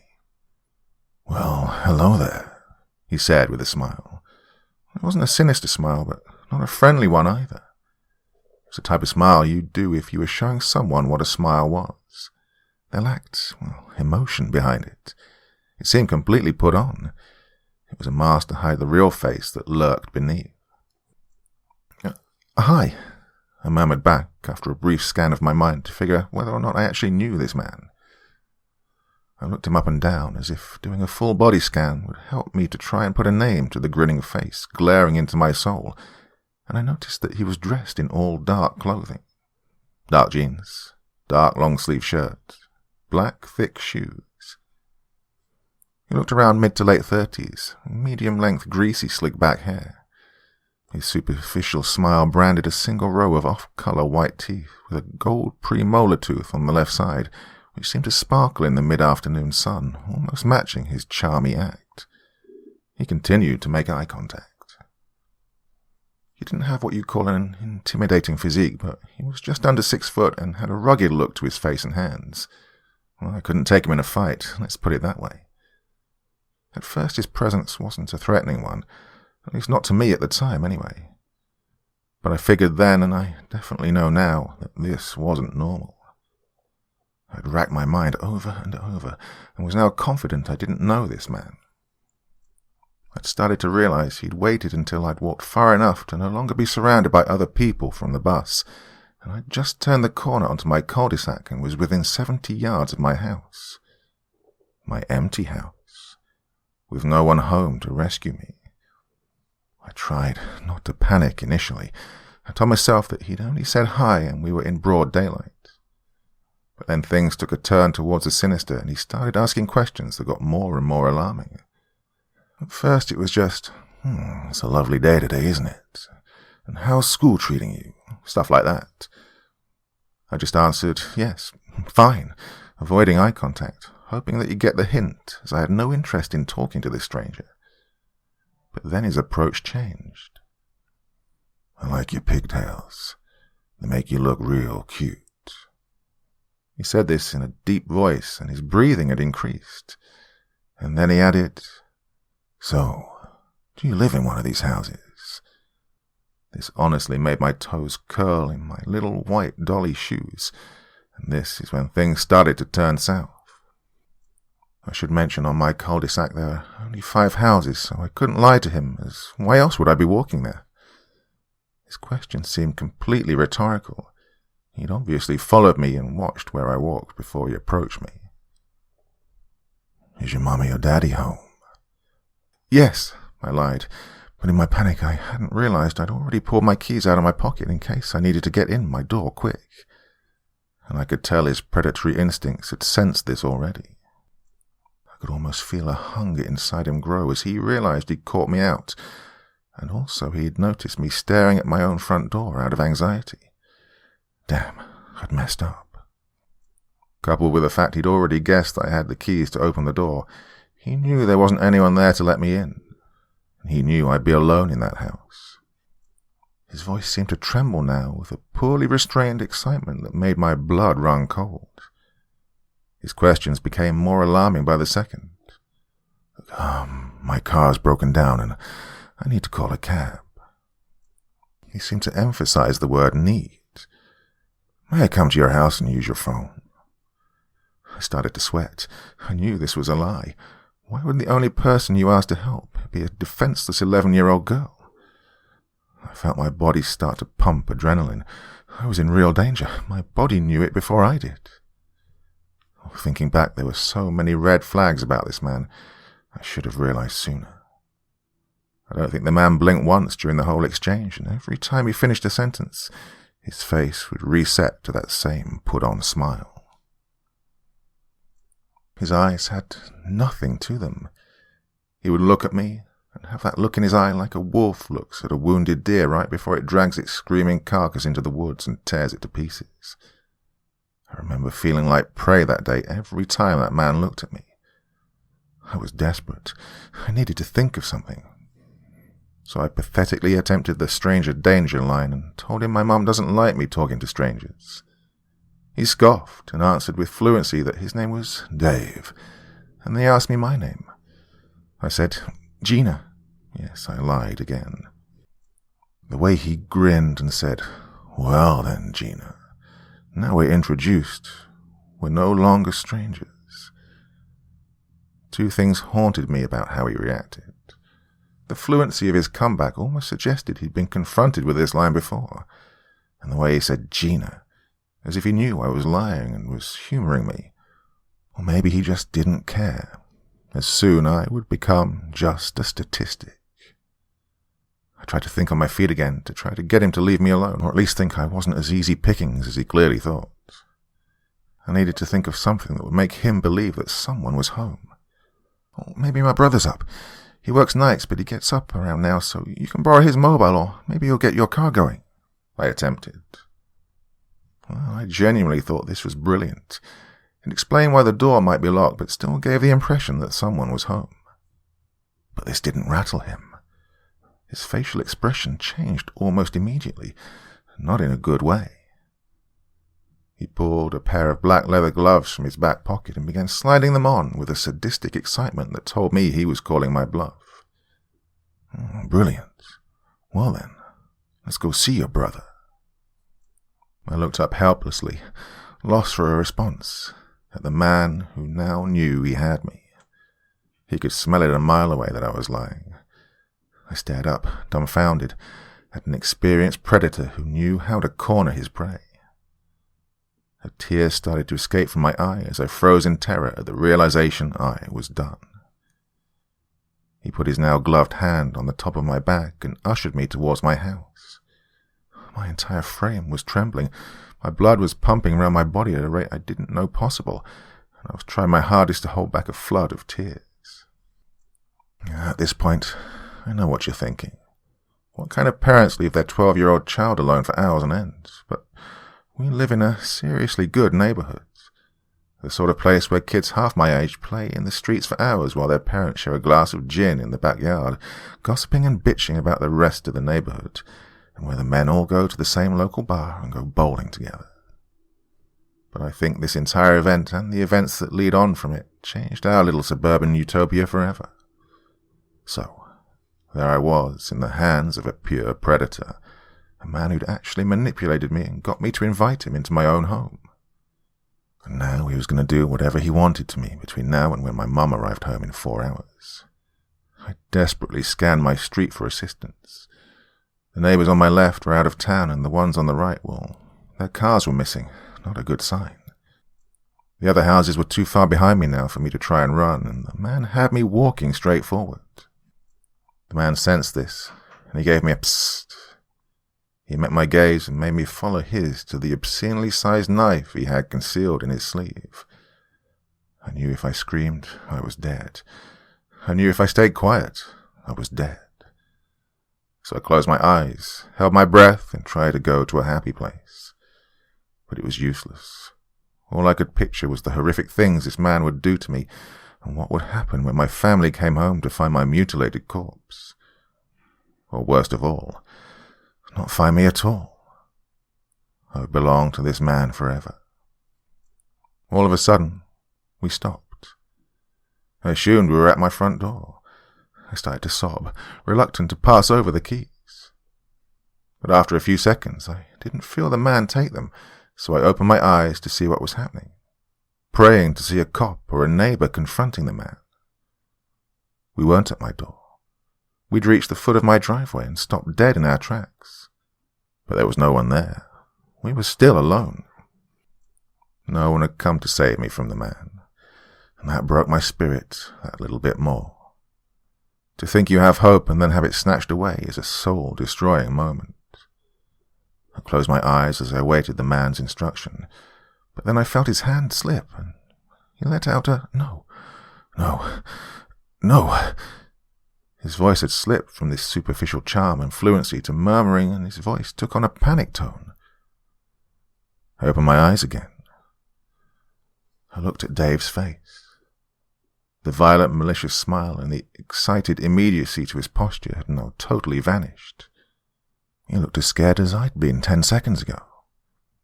His hand that had been ushering me inside was now on his head, with a tight grip on his greasy hair, whilst he now stared, in what seemed like disbelief, into the section of pavement at the bottom of my driveway. He started to exhale, faster and faster. He also started to dart his vision at random places all around the surrounding area. For the first time, the man started to actually look like he was scared of being caught. He backed away from me and started to make a hasty retreat off my street. He started walking backwards at first, while snapping his head side to side as if looking for something. His pace started to pick up, and he booked it around the corner. Well, by this time, I'd snapped out of my daze from the last 2 minutes and dashed over to my front door. I rammed my keys into the lock, and after around 10 attempts and a mini panic attack, my key finally slid in the hole, and a few seconds later I was throwing the door shut behind me and locking it up tight. It was only after the second deadbolt was in place and the chain was on that I actually started to feel safe. I quickly ran to the living room window to make sure my parents hadn't left it on night lock, meaning that Dave could come back later on and pry it open with his big knife. I ran upstairs to call the police. This was when I saw the man run around the corner to the left of my cul-de-sac. Now, I should mention at this point, the corner houses have pretty huge hedges that restrict the view of the adjoining main road. But from my vantage point in my bedroom, I could just make out the top of a white transit van, around 50 yards from the entrance to my cul-de-sac. As the man turned the corner, he left my vision, and I presumed he would make a swift exit down the street. But something caught my eye. I could see the top 30 centimeters of the van and its side door slid open around the time the man would have been making his way past the stationary vehicle. And then the door slammed shut, and a few seconds later the van drove away. I desperately tried to get the license number of the van, but I couldn't get a clear view from my line of vision. I remembered thinking about the lie the man had told me about his car being broken down, and wishing I'd noticed the van before. I punished myself on missing it. Maybe if I'd caught him out on it then, perhaps he would have gotten cold feet and just left me alone. This had really shaken me. I was scared and I just wanted the police to come and arrest this man so I could sleep at night. After the adrenaline wore off, and I was now sure Dave had left and wasn't coming back, I decided it was pointless to call the police. I only had what I assumed was a fake name and a vague description of a mass-produced vehicle with no license plate. They would likely just tell me to call back if he showed up again, and to make sure all my doors and windows were locked, which they were. And the main issue is they would tell my mum, maybe even get her in some sort of trouble for me being alone, who knows. It didn't seem worth the risk, as I was safe now. I would likely never be allowed to walk home from school alone or have the house to myself ever again, and I liked doing those things. They made me feel grown up. So I decided Dave wasn't coming back. Mainly because of the way he'd reacted when he saw whatever he saw at the bottom of my driveway. Whatever it was, it really spooked him, and he booked it out of there pretty goddamn fast. My train of thought connected with my eyes, and they pointed themselves at my driveway. And that's when I saw it. At the foot of my drive, on the pavement. A yellow drawing in what looked like chalk or paint. I went down to investigate. I made my way to what I can only describe as some sort of symbol on the ground. At first, I really didn't know what I was looking at. It was some sort of crude drawing of a moth, butterfly, with simple shapes inside of a quickly drawn circle. No detail, just the very brief outline of the aforementioned insect, inside a circle that had been done similar to how you draw the @ sign. I didn't know what to make of it. I was looking back in my mind, trying to think if I'd noticed something there prior to these events. But you know how it is. Kids on my street play with chalk all the time, drawing pictures, writing their names and mapping out a hopscotch course, stuff like that. So I never would have given this a second thought anyway. But whatever this meant, it had saved my life.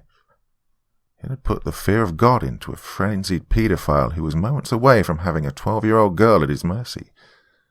Well, a few questions ran through my mind, until my mum came home. What was that symbol? What did it mean?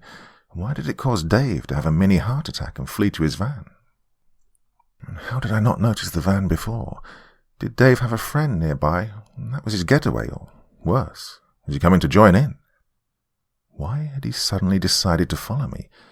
And had he just seen me alone and turning onto my streets? Or again worse, had he been watching me and learning my schedule and who'd be in my house at certain times? God, I was creeping myself out now. So I stopped tormenting myself and put some hilarious RKO out of nowhere videos on YouTube to lighten my mood, and tried my best to just forget about the whole thing. Still, when my mum eventually came home, I gave her the biggest hug and told her that I loved her. She immediately thought I'd done something wrong. Typical. I laughed about it, and soon Dave and the white van and the butterfly symbol mystery was slipping from my mind. Days went past since my close encounter, and before I knew it, it was Friday, the 5th of July, and I'd finished the final day of my school term for the summer. It had been just over a week since my run-in with the man who called himself Dave, and I'd slowly started to get over what had happened. Over the first few days since the incidents, I could have sworn I kept seeing that white van roaming around my area. But it wasn't in an obvious way. I'd kind of keep catching glimpses of a white transit van either parked around corners nearby or passing by in the side streets near my house and school. Either way, it always seemed to just come out of nowhere, like it did on that day. I'd always close my eyes tight and rub my eyelids as if to try and wake myself up. And it worked. Every time I opened my eyes, the van would be gone. In the end, I just chalked it up to a lack of sleep over the event and tried to convince myself I wasn't being rational. Even so, I found myself subconsciously not wearing headphones when walking, being more vigilant when walking past objects that people could hide behind, parked up vehicles and concealed walkways, just in case Dave was hiding somewhere waiting to jump out, grab me and finish what he'd started last week. And for a few days after, I made sure I always locked the front door and the windows when I got home to my empty house. I wasn't sleeping great either, constantly looking out my window on a night, making sure there wasn't a white van at the end of my street. Part 2. Ultimately, by the time the end of my last day of my school year rolled around 8 days later, I'd pretty much begun to move on with my life, and the whole thing was becoming a creepy tale that maybe I could share one day as an anecdote among friends, while sitting around a campfire or a table in a bar. On this particular day, my mum was still on her 12-12 shift at the hospital, and my dad was working away, again out of town. Again, I'm sure a lot of people may read this and be picturing me as some poor neglected kid with two parents more concerned about their careers and after-work drinks with colleagues. Well, that couldn't be further from the truth. My parents taught me to be independent from an early age, and I was always trusted to look after myself. This allowed my parents to go do what they needed to do to make sure I had everything I needed. Up until this event and the insane roller coaster that followed, I'd always felt I had a great upbringing, and I'm so grateful for both my parents. And as it was a Friday and the holidays had begun, Mom said my friend, who we'll call Jessica, could stay over. Jessica and I had left school that day after saying goodbye to our classmates for 6 whole weeks. We didn't take the usual route home, however. You see, one of our other friends was being picked up by her mum. Being the kind of woman she was, she offered us a ride. They lived on the street behind our house, and there happened to be a small, convenient footpath through the trees in between the adjoining gardens that we could easily cut across to my backyard. It was raining, and we didn't fancy waiting for the pretty unreliable school bus in the cold.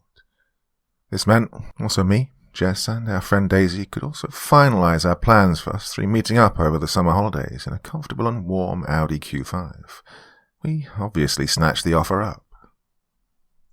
We entered my house through the back porch via my sliding patio doors and started the usual girly sleepover stuff you did at that age. We raided the cupboards for crisps and sweets to take up to my room for a movie marathon of Mean Girls, Angus Thongs, and John Tugger Must Die. I remember every detail from that night, for better or worse. The hours flew by, and I was honestly enjoying our time together, watching movies whilst talking to our crushes on MSN and leaving sassy comments on our crushes' MySpace. We were living the pre-teen dream. It had gotten to around 10 p.m, and the sun was now down on our quiet suburban community, settled under a warm, dark blanket of summer night. We looked down to find our snack bowls were empty. I said I'd go get some more cheesy Doritos and sweet and salty popcorn, being a good host and all. However, Jessica, being the bubbly sprite that she was, said she'd go get them. She needed to use the bathroom anyway, she insisted. Now, I should note that our upstairs toilet had a tendency to stab you in the back when it came to flushing.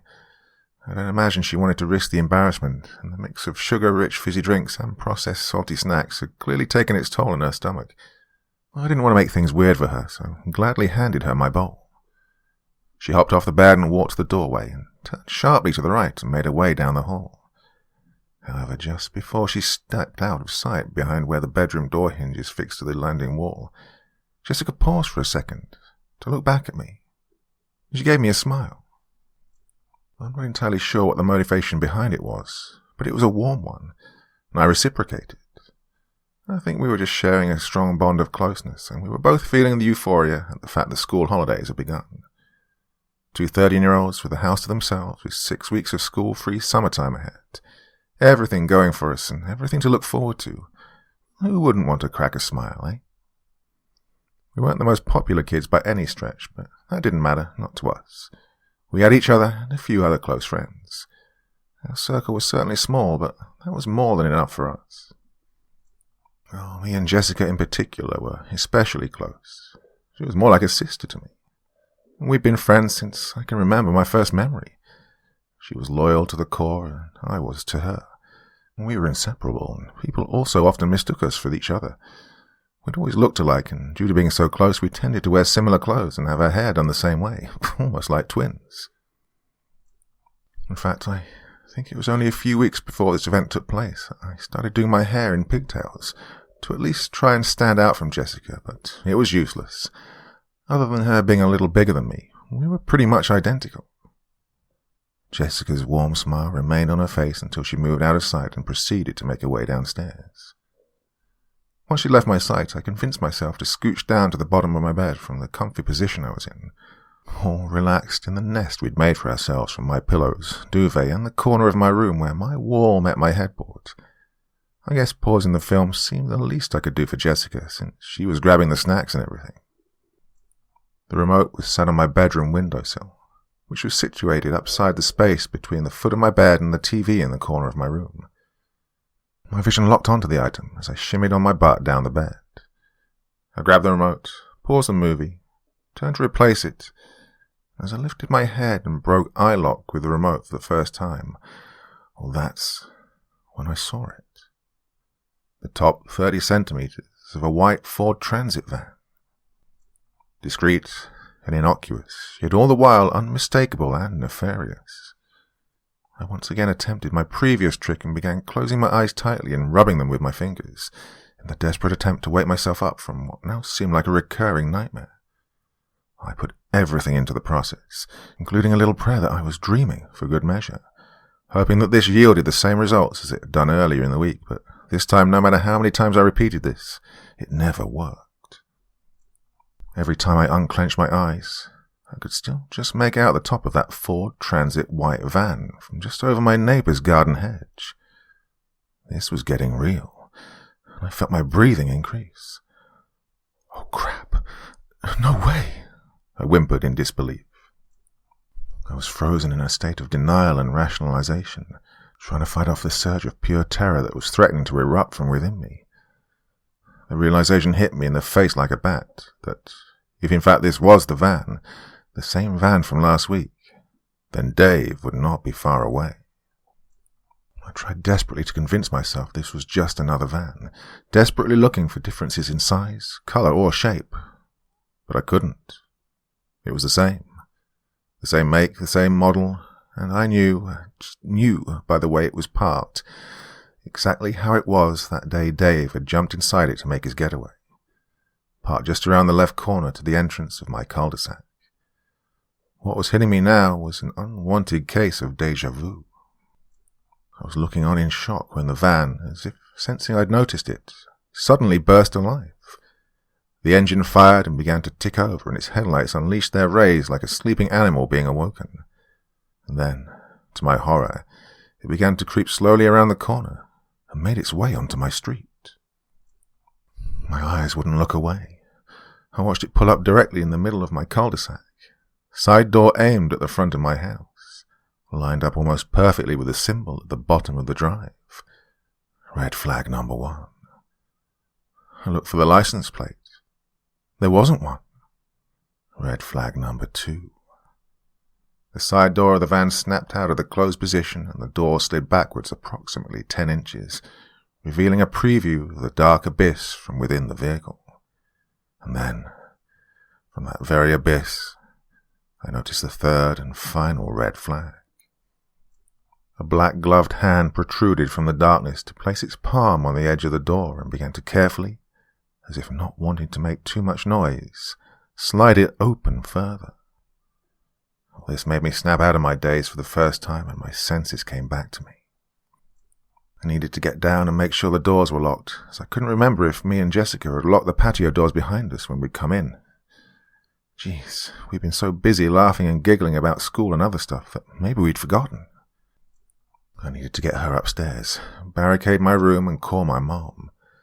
I was just inhaling enough air into my already pulsating lungs so I could shout out her name loud enough for her to hear me, when I heard a noise. I honestly couldn't tell you what it was specifically. A simple, loud, sharp bang, followed by a series of slightly quieter, dull sounds. My blood had turned to pure ice. I couldn't comprehend the fear and terror that I was feeling right then. I spent the last 8 days suppressing that horrific feeling when the man I knew as Dave showed me his knife, but now it was back, worse than ever. I knew this wasn't good. I crept down the hallway to the beginning of my landing, where the stairs meet the upstairs hallway and the wall opposite my bedroom turns to a wooden banister. This allowed me to peek at a section of my downstairs area. I held my breath long enough so I could concentrate on trying to hear. There were no more noises, no loud bangs, just silence. Horrible, deafening silence.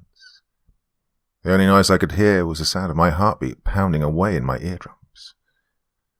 "Jessica," I managed to whisper, taking another 2 baby steps forward to increase my vantage point. This revealed my front door, ajar, with the chain hanging free. A jagged piece of the doorframe swung on from its limp end. "Jess!" My voice now broke in a desperate prayer for her to answer me back. Nothing was coming back to me, though. That's when I saw the soiled boot prints heading into the kitchen, leading to a half bowl of cheesy Doritos spread all over the floor, most of them crushed as if they'd been trampled on.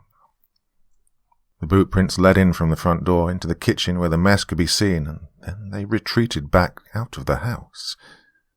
I looked around, and the scene began to register in my mind and play out like a Crime Watch reconstruction video.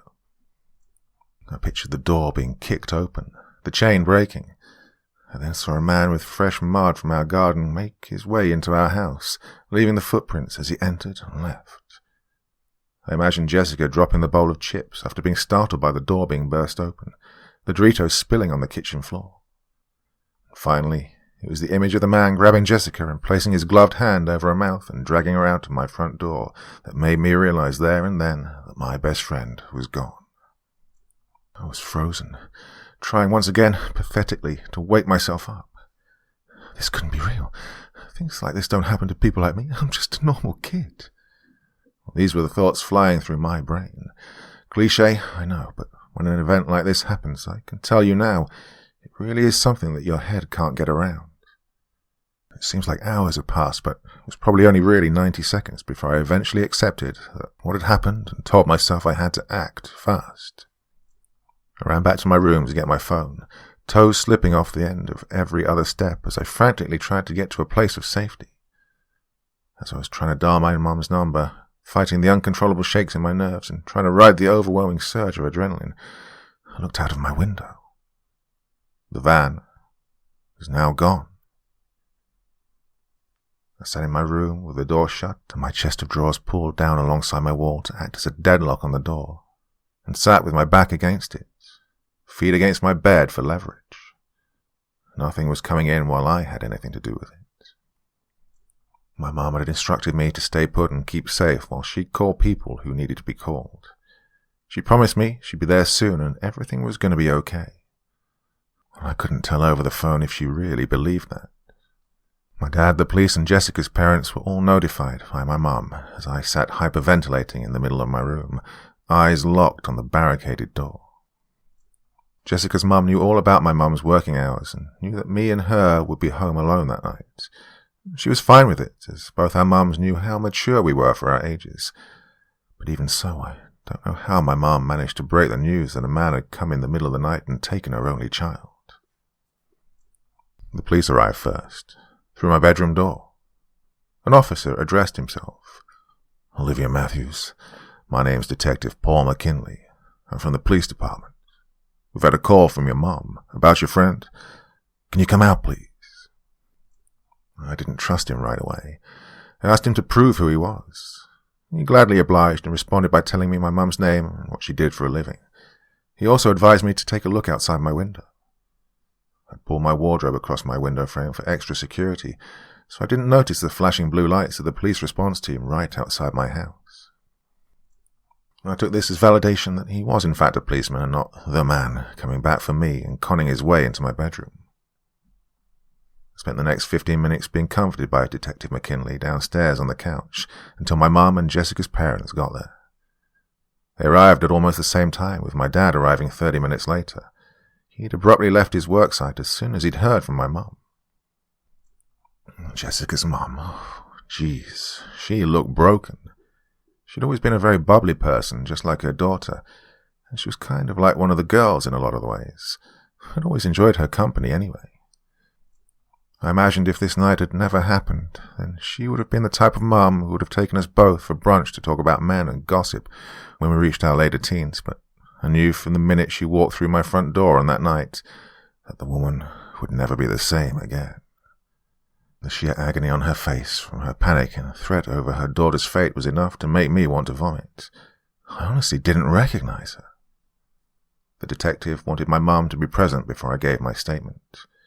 I guessed it was a combination of protocol and wanting to keep me calm to give an accurate account of the night's events. My mum was sat with her arm around me, telling me it was okay and to tell them what happened, encouraging me that anything I could remember at all would be useful. Well, I really didn't know where to begin. So I took a moment, took a deep breath, and told the detective, "I know who did this. I know who's got Jessica." This made Jessica's mum snap out of her pale, shaking daze and made her eyes explode open. She made a beeline towards me. "What? Who has her?" she demanded to know. The rest of the parents and police stared at me with gazes that matched her words. So I composed myself once more and thought back in my mind as best I could, and started with the day I'd gotten off the bus and encountered the man who called himself Dave. I told them everything I could remember, starting with a description of Dave, how he tried to force his way into my home, how he made me feel, the symbol, the van, everything. Jessica went to get snacks, and I saw his van drive onto my street. I knew he was back, so I went to warn her that she needed to get upstairs. But it was too late. I started to cry then. He was already in the house, and he dragged her outside and into his van. "Please, I've told you everything I know about him. Please go and arrest him." Detective McKinley assured me that my description had already been forwarded to the station for a desk team to go through the database and look for suspects that matched my description of the unsub, which they were calling the White Van Man at this time. McKinley and a few of the uniformed officers went to go door to door to see if there were any witnesses of the abduction. A couple of family liaison officers came by to sit with us and try to comfort Jessica's parents. They were both really nice, a man and a woman respectively. The man was a really young, soft-spoken individual who clearly had a lot of experience with traumatized children. He walked me and my parents through the process of this criminal investigation and what would likely follow tonight's initial inquiries. The other stayed with Jessica's parents, I imagine going over similar things. What happened next, I don't think anyone in the room expected, especially Detective McKinley. He'd come back after an hour of canvassing the surrounding neighborhoods for witnesses with a disappointed look on his face. No one in the area had seen anything, and the station had encountered some technical issues while trying to get back to him with an ID on the White Van Man. Time was of the essence in these cases. His calming, confident detective routine had slipped, and he'd now begun to grill me more like a man who was desperate for a win in a dwindling career. He had a frustrated and impatient tone to his questions now, and the wanting me calm approach was long gone. I could smell the booze on his breath when he yelled, too. I'd started to feel uncomfortable around him, and my mum felt it, too. Things were about to get heated when they arrived. Two sharply dressed men, followed by a team in matching polo shirts carrying technical equipment. They addressed themselves as the FBI. One of the agents, who was called Johnson, told McKinley that this case was under the jurisdiction of the Major Violent Crimes Department of the FBI, and the other agent, Rodriguez, who was obviously second in command, told him that his officers were to debrief their team immediately and hand over all statements and progress reports and make their way back to the office for reassignment. McKinley was outraged. I didn't get why at the time. I just thought, hey, what's your problem, dude? You go home and chill in front of the TV. What are you moaning about? But I've seen enough police stations now to know this guy needed to prove his use, and likely his drinking had him on thin ice with his superiors. I learned later on that he was being forced into early retirement after this assignment, and he wasn't being reassigned. I imagine he believed cracking a high-profile case like an abduction and the rescue of a white, upper-class family's only child may have saved his job, but I don't imagine he would have attended many AA meetings after this setback. He was a "this job is all I got" type of cop. Well, that's the impression I got. After McKinley and his team had left, the FBI tech team set up a listening and recording device on our landline phone, while the agents in charge studied my statement in grave detail before they both went out to the street to study the symbol at the foot of the drive. I managed to catch a glimpse. they had a look not that different from Dave's when he'd seen it. That blank, empty stare as if wishing it was literally anything but what they were actually looking at. I saw them instruct a few guys to take snaps of the drawing with a simple whistle and point, whilst they came back inside. They informed us that it was possible the kidnappers would make contact. And they were right. Around 12:30 a.m., our landline rang. The agents signaled for my mum to answer the phone. My mum looked confused and asked why her, seeing as Jessica was the kidnap victim, so likely her mum would be more susceptible to paying the ransom. Agent Johnson dismissed her question and told her it would be for her. At this point, I could tell my dad and Jessica's parents knew the agents knew something we didn't. The FBI were definitely keeping something from us. The tech activated the tape recorder and placed on a big set of headphones over his ears, before nodding at Agent Rodriguez, who then gave my mum a similar cue to answer the phone. She picked up. "Hello?" my mum managed. At this stage, we couldn't hear the man on the other end of the phone, but I could just imagine Dave and his confident, glib tone. "Yes, this is she. How do you know my name?" She let the man talk for a minute or so, and her breathing started to increase rapidly as the man talked to her before she erupted. "You can go to hell, you psychopathic piece of shit. There's no way you're having my daughter." I had no idea what the man was saying, but it caused my mum to look Jessica's parents' way with a torn look on her face. "You monster. You won't get away with this. There's no way I'm handing my daughter over to you." Her voice rose from a quiver to a loud, angry crescendo. She slammed the receiver down and ran her hand through her hair and massaged her neck in one smooth, continuous motion. Now the phone call was over, she started to avoid eye contact with Jessica's parents. Agent Johnson was asking the tech to try and run a trace on the call, whilst my mum got her bearings together. Once she calmed down, she broke the news to Jessica's parents and my father about the contents of the call. I was right. Jessica was not the target of the kidnapping. I was. This person had been watching me for weeks and had tried to abduct me tonight, knowing my mum wasn't at home. The only hiccup was they mistook Jessica for me. They were asking my mum to bring me to a designated location and have me traded for Jessica. We had 2 hours to bring me, or there would be consequences for Jessica and our families. As if sensing the eruption of emotion to come, Greg, the aforementioned male FLO, took me out of the room and asked me to show him my bedroom so we could make sure it was safe. I knew this was some sort of bullshit excuse to get me out of the room, so I didn't hear mine and Jessica's parents literally screaming at each other, arguing about whether my mum should be handing me over to those monsters. My mum told me days after that Jessica's mum had gone a little crazy, saying, if it should have been me, then I should do the right thing and go. Let Jessica come home, and then my mum would be wondering what those animals were doing to her little girl. Well, apparently my mum slapped her, and they got into it. It took a few agents to pull them apart, by all accounts. I started to get upset the more I thought about the situation. "Greg?" "Yes?" "Why me?" I asked. Greg looked torn by my question and responded with, "I'm sorry, Olivia. I can't say, unfortunately, but I have a feeling the agents will let everyone know what's going on real soon." "Why not?" I countered. "Well, this is a very complicated situation, and let's just say the law can be tricky at times. But I can't say any more on it. I'm just here to make sure you and your parents are okay." And his responses generated more questions than answers, in all honesty, but I could tell I was backing him into a corner. I let him be, and we spent the next hour putting my room back together, whilst making sure there wasn't a boogeyman in my closet, proverbial or actual. We waited for the animosity downstairs to calm down.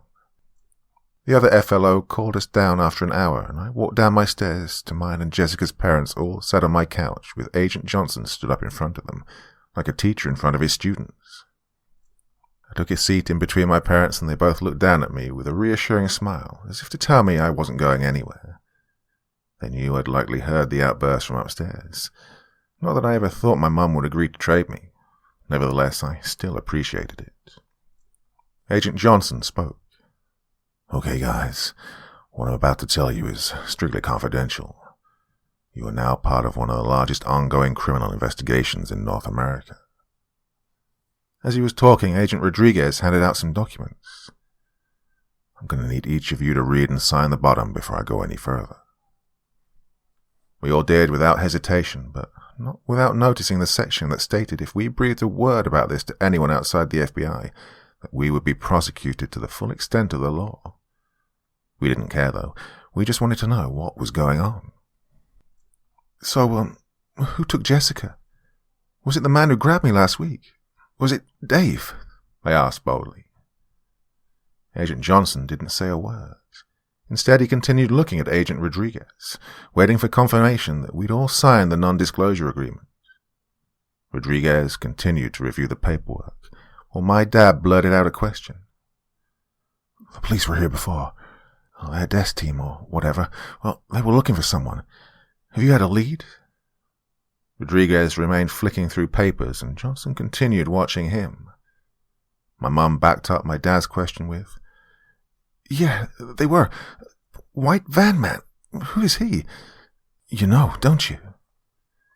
Finally, Rodriguez held the stack of papers in both hands and knocked them back into an even pile by firmly tapping the bottom of the NDA forms against his thighs 3 times before sliding them back into a briefcase and locking it tight. He turned and nodded at Agent Johnson, who turned back to face us. White van men, plural, the agent said bluntly. He let what he'd said sink in and used our stunned silence as an opportunity to continue his explanation.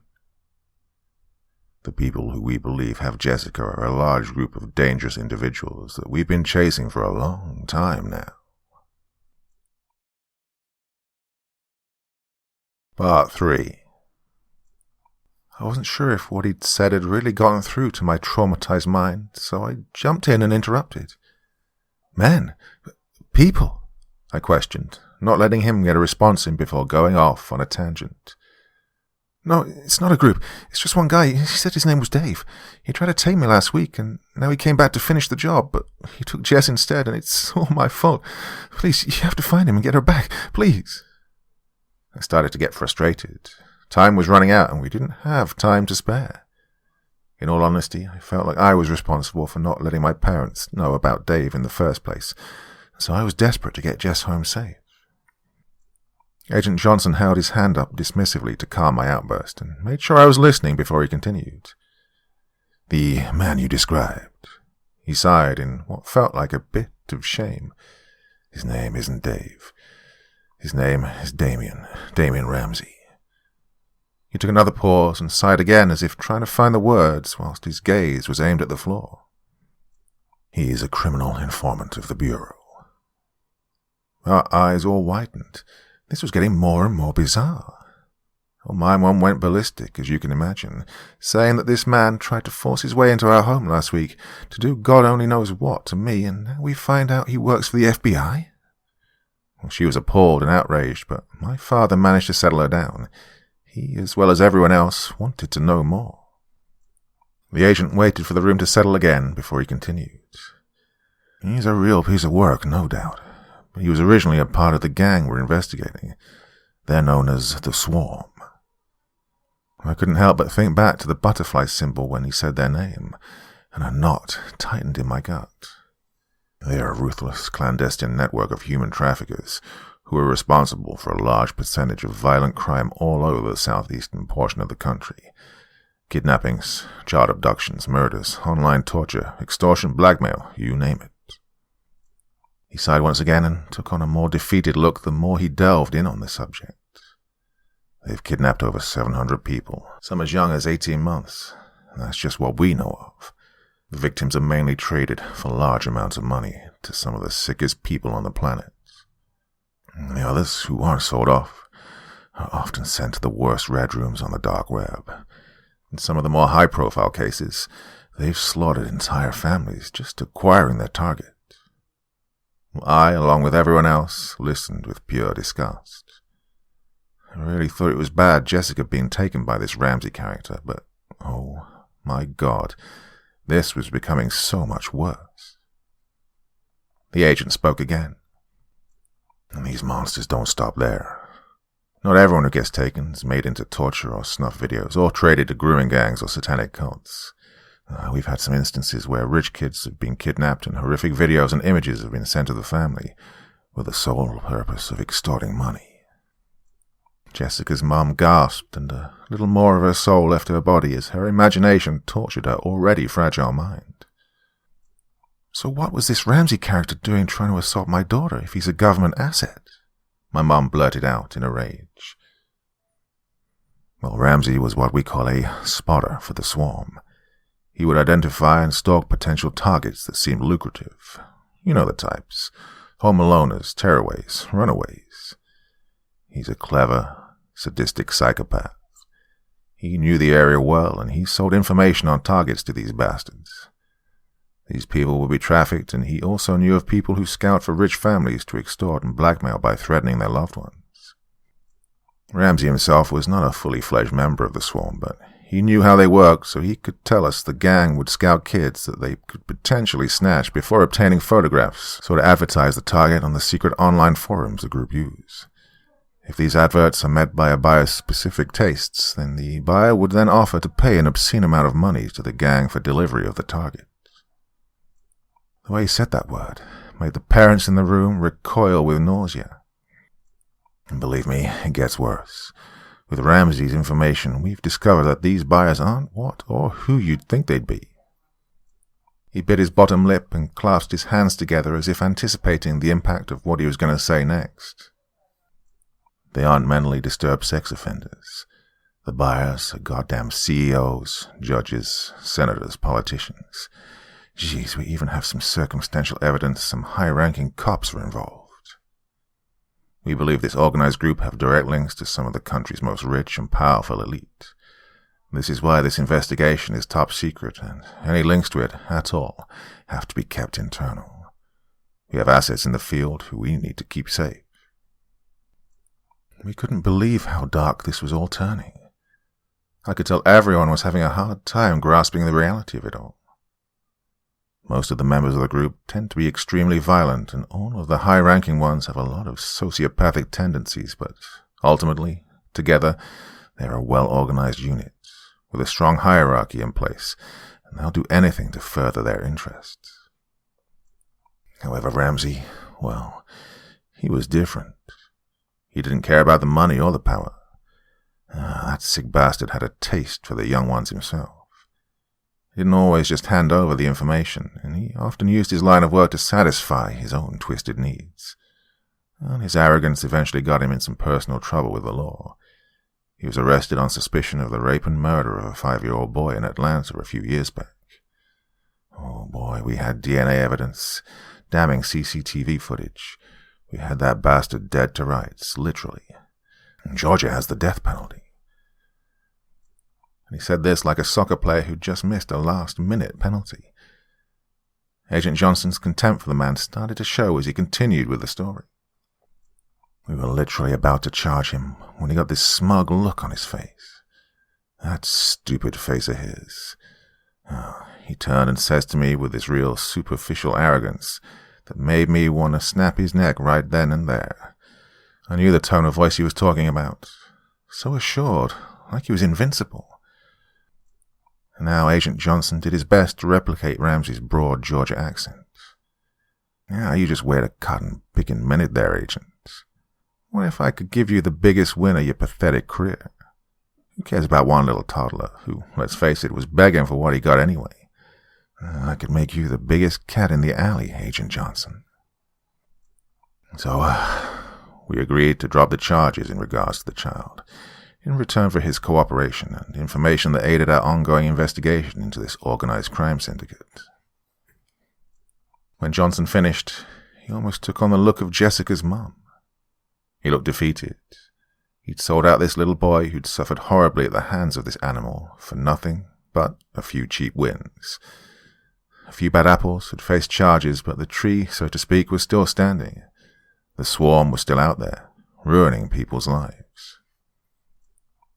In our defense, he gave a lot of information on the gang's methods, sites they used on the deep web, places they would trade their livestock, as he called them, high-profile buyers, and so on. We're a lot more aware of their presence than we were 3 years ago. We were able to solve a lot of cold cases thanks to his insights. He knew dates, places, people, numbers, sites, accomplices. He was a goddamn goldmine and 100% untouchable, and the son of a bitch knew it. He never told us everything at once. He always held stuff back as insurance for him against future convictions. His gaze met mine when he said that last sentence. I now understood why he was so bold with me that day. He never once looked as if being caught bothered him. Ramsey went on to secure a WITSEC agreement, and we moved him to this area. Safe house, immunity, new identity, the works. But we've come to learn one thing tonight. When it comes to the people who we're dealing with here, there ain't no such thing as immunity. At that time, I wasn't sure what that last comment meant, but the agent continued before I could ask what he was talking about. We've had multiple reports of his behavior since he became a CI. Just minor stuff up until today. Public indecency, assault, drug charges. However, any police reports or inquiries on him automatically set off a federal tripwire, and the files became immediately encrypted to anyone except the Bureau. This is to protect the identity and our investigation. Agent Rodriguez piped up for the first time, rising from his seat at our dining room table with a blue folder in his hand, stamped classified in contrasting blood-red ink. We first became aware of tonight's events earlier today, a police report that was filed by a neighbor on the adjacent street 8 days ago. He reported a man matching Ramsey's description being dragged into the side door of a white Ford Transit earlier today by 2 men dressed in all black, with what he described as creepy-ass Easter Bunny masks. Agent Rodriguez backed up the FBI's theory by pulling out a photo from the blue file to show the adults in the room. Greg, after receiving a non-verbal cue from Johnson, distracted me when this was happening by asking me to help him with his iPhone. I knew it was some other bullshit made-up issue again, but I helped him anyway. I knew now that whatever was being shown was bad. The image, whatever it was, made Jessica's mum gasp, burying her face into her husband's embrace. She broke once again into a sobbing shriek. After placing the photo away and closing the folder, he continued giving the account of the neighbor's police report on Ramsey's kidnapping. He said the van had been lingering in the area with the engine running, and the neighbor thought it looked suspicious, as he'd noticed the van had kept showing up in the area over the past week, but no one ever got in or out, and there was no roadworks going on in the area at the time to explain its presence. We believe Karma, and the Swarm, finally caught up with Ramsey. We're not sure if they came here to find Ramsey and found Olivia, or if they came to take Olivia and caught Ramsey in the act. Either way, he belongs to them now. I'd have sympathy for the guy, but maybe now that kid in Atlanta finally has some justice. And Rodriguez immediately realized that last comment likely wouldn't go down well with Jessica's parents, and I noticed he was deliberately maintaining eye contact with Agent Johnson, and Agent Johnson alone. He realized he'd just planted a pretty nasty seed in their already fractured minds about the fate of people who are taken by these animals. Oh, and in case you are wondering, I asked my mum about the photograph. My mum told me a few days after this event that the photo was a screenshot from a video found on a memory stick that was delivered to a wealthy family's home 2 years ago. It had been taken into evidence during a high-profile kidnapping of 2 young kids, and the image sounded horrifying. It showed 2 terrified 6-year-olds sat on a couch with black tape across their mouths. In between the 2 kids sat a man in all black clothes with his arms around the 2 boys in a non-threatening way. She said it would have been just like my father would put his arms around me and Mum in our family photos. But this man wore a mask. A pink Easter bunny mask. The ears pointed straight up and flopped over just before the top. Totally regular, but it was the eyes. They were pure evil. They were the type of eyes that drain all sense of safety away from you when you look into them. A threatening, horrifying glare that my mum said she still sees from the shadows of her bedroom at night. In front of the couch was a table. On the table there was an array of tools. Screwdrivers, drills, scalpels, pliers, bolt cutters. My mum continued to go into gut-wrenching detail about the wounds the kids had before I asked her to stop, and she gladfully obliged. Once again, we hugged and said we loved each other. We seem to do that a lot these days. Agent Johnson continued his story, but I noticed Rodriguez received a call that he'd clearly been eagerly waiting for. He answered it with haste and left the room to speak. I had a question. Ramsey, when Ramsey was trying to get into my house, he got spooked by a drawing in our drive. I saw you two looking at it earlier. What is it? I asked. Agent Johnson closed his eyes and nodded his head as if to signal he was just about to explain that before I interrupted him. The symbol at the bottom of your drive is the gang's brand. The symbol is a butterfly. You see, in the world of child sex trading, it symbolizes that a buyer is into very young girls. With this being the gang's niche, we can only assume that this is the origin of the symbol, hence the name, the Swarm. We tend to find this symbol branded onto the victims' bodies a lot. Branded? Like with a hot iron? Jessica's dad piped up, and he immediately wished he hadn't because Agent Johnson reluctantly nodded, and Jessica's mum's spirit broke again.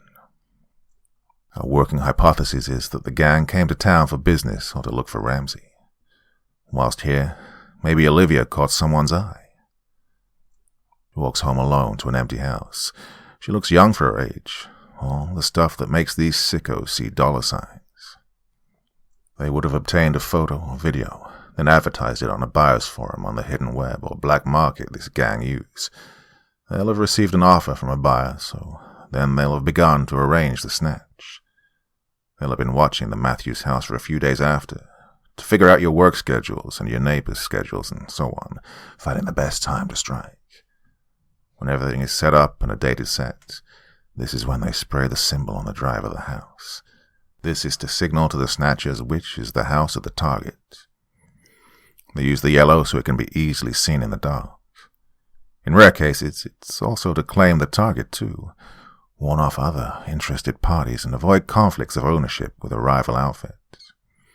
I'll be frank though, not many guys like to piss off the Swarm. Well, I didn't doubt that for 1 second. We believe the snatchers were here to take Olivia the day when Ramsey was trying to get into your house. They must have spotted him with you and waited for him to take you inside, where they could have nailed 2 birds with 1 stone. But he noticed the symbol and then fled the scene after realizing the gang could be watching. That stupid son of a bitch walked right into their grasp. Agent Johnson, despite knowing his best source of information into the gang was now likely being branded with 256-degree hot metal and being mutilated with sharp tools by a bunch of psychotic Easter bunnies, couldn't help but replicate the expression of satisfaction Rodriguez had displayed earlier when they thought of the horrific things Ramsey was having done to him for betraying the Swarm. I could tell he really felt better for the boy Ramsey had killed in Atlanta. His current situation now gave him a bit of peace. What goes around truly does come back around. Agent Rodriguez re-entered the room and blurted, "We're on. I'm heading down now. I'll check in soon with a status update. Looks like we don't need Ramsey after all. We could get these bastards tonight." He gave this information with a slight head nod full of positivity. I couldn't help feel my hopes of seeing Jessica alive again flutter upwards for the first time all night. I looked at the clock. We had around 15 minutes before the deadline to trade me for Jess was up. "So, what happens now? What are you going to do to get my Jess back?" Jessica's mum erupted after pulling herself together. "Well, we've been trying to trace the cell number the gang called on to try and locate Jessica, but it's taken a little longer than anticipated. However, our surveillance team have been in position at the warehouse where the caller told us the switch would go down. 2 minutes ago, a white van, matching the description of your statement, pulled up. We're just waiting for the golden approval from our strategic firearms commander to move in and take down the men at the drop. We need the order in case we need to use lethal force. Rodriguez is on his way down now, so if they've brought Jessica to the meet, we'll have her back home soon. I promise you guys." I could tell he was trying to convince himself as much as he was anyone else, but something really didn't feel right to me. When me and my mum talked this over, a few days later, she told me she'd had exactly the same worry. This gang have evaded capture for years and sounded as if they have the local police networks potentially in their pockets. There was no way arresting them and getting Jessica back was going to be as simple as they made out. The silence and tension in the room was killing me, so I asked Agent Johnson a question in private that I really wished I kept to myself. "What's so special about me, Agent? Me and Jessica are always being mistook for the other. People say we're like twins. Why are they so desperate to trade me for her? What's the difference?" I knew it was a selfish question on the bare face of it, but I was genuinely curious at this point. I looked at my mom for approval to answer honestly. She nodded. "Yes, the fact you and Jessica look alike meant they grabbed her instead of you in the dark by mistake. They wouldn't have known she was in the house as you entered through the back garden today, according to your initial statement, and the van always watched the front. On the recording, the man said that they presented the buyer with a video of Jess after the mix-up, but he said she looked too old and was too much on the bigger side. He wanted you because you looked ripe and wore pigtails well. Yeah, it had to be you or no deal." That made me feel sick. My mum shot a look at Agent Johnson to scold him for being a little too honest with the wording of things. Agent Johnson did his best to pull back his error in judgment by adding that likely if I was the one to go downstairs and they tried to take me, then maybe they could have killed Jess to make sure there were no loose ends. He added that if I was the one who'd been taken, I'd be being traded as we speak, and there'd be no opportunity to save me like we have with Jessica right now. I could tell he wasn't the best when dealing with younger people, so I humoured him and acted as if actually seeing the bright side of the situation. I could tell he felt better, and we smiled at each other. I could tell he felt as though he'd done a good job with the way he gave me and my mum a friendly wink. I still think, to this day, that Agent Johnson was a good man. Our brief, light-hearted moment was blown apart by Agent Johnson's radio handset crackling to life. "Agents down. I repeat, agents are down. Status 0. They're dead. They're all dead. I repeat, status 0. Everyone in the house just dropped what they were doing and focused on the harrowing dialogue coming through the device in Agent Johnson's trembling hand. I could tell he was trying to remain calm for our benefit. "Rodriguez, what's happening? Where are the targets? Where is the girl?" The 5 seconds of silence felt like hours as we all crowded around waiting the news. "It's a goddamn massacre, Johnson. The van was a goddamn diversion. There's 4 bodies here, 2 in the front seat of the surveillance van, and the vehicle is on fire. God, it's blown to shit." He took a moment to cough the smoke out of his lungs before he finished the update. "The other 2 were laying face down in the dirt by van tire marks. Oh my God, their throats have been slit wide open. Jeez, it's a goddamn bloodbath, Bill. Jesus Christ. Come on, Jack. Damn, no pulse." Judging by Agent Johnson's facial expressions, he'd come to a horrific realization. 4 bodies. There was a team of 5. Where's the 5th man? "Oh, goddamn. Daniels, Agent Daniels. If you're here, make yourself known. Agent, that's an order." Both agents' tones were panicky, desperate, and short of breath. And for the first time tonight, I feel the 2 men truly empathized with what Jessica's parents were feeling.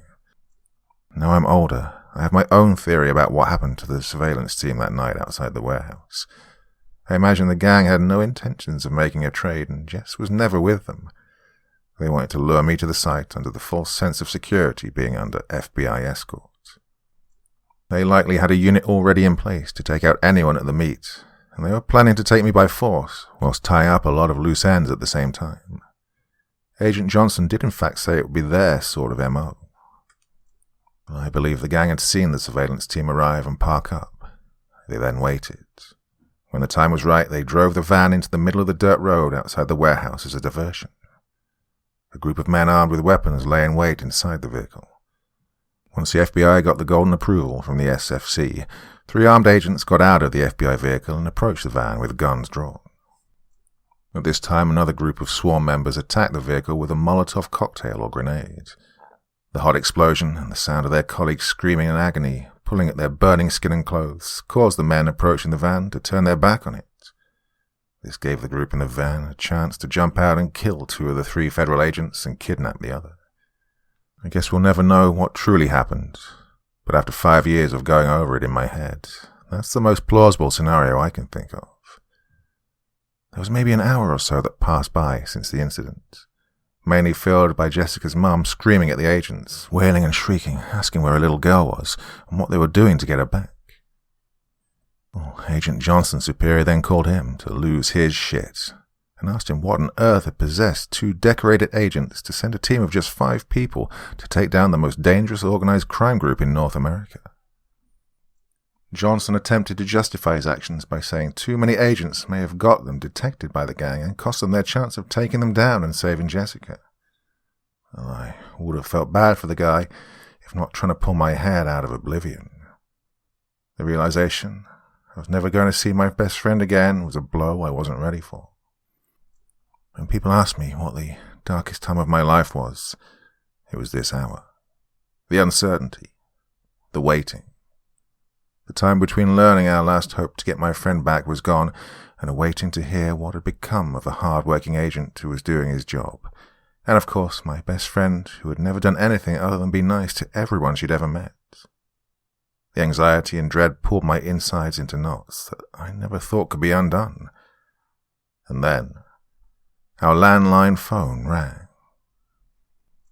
The same process as before, with the tech guy setting up the recording and listening devices whilst once again attempting to trace the call. Only this time, Agent Johnson picked up the phone, and he wasn't in the mood for games. "Where is my agent?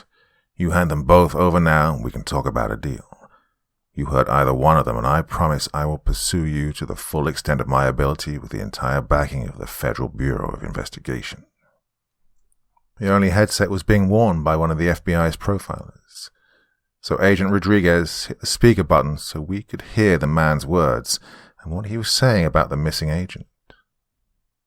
I look back now and wished he hadn't done that. What I heard over the next 7 minutes is forever burned into my head.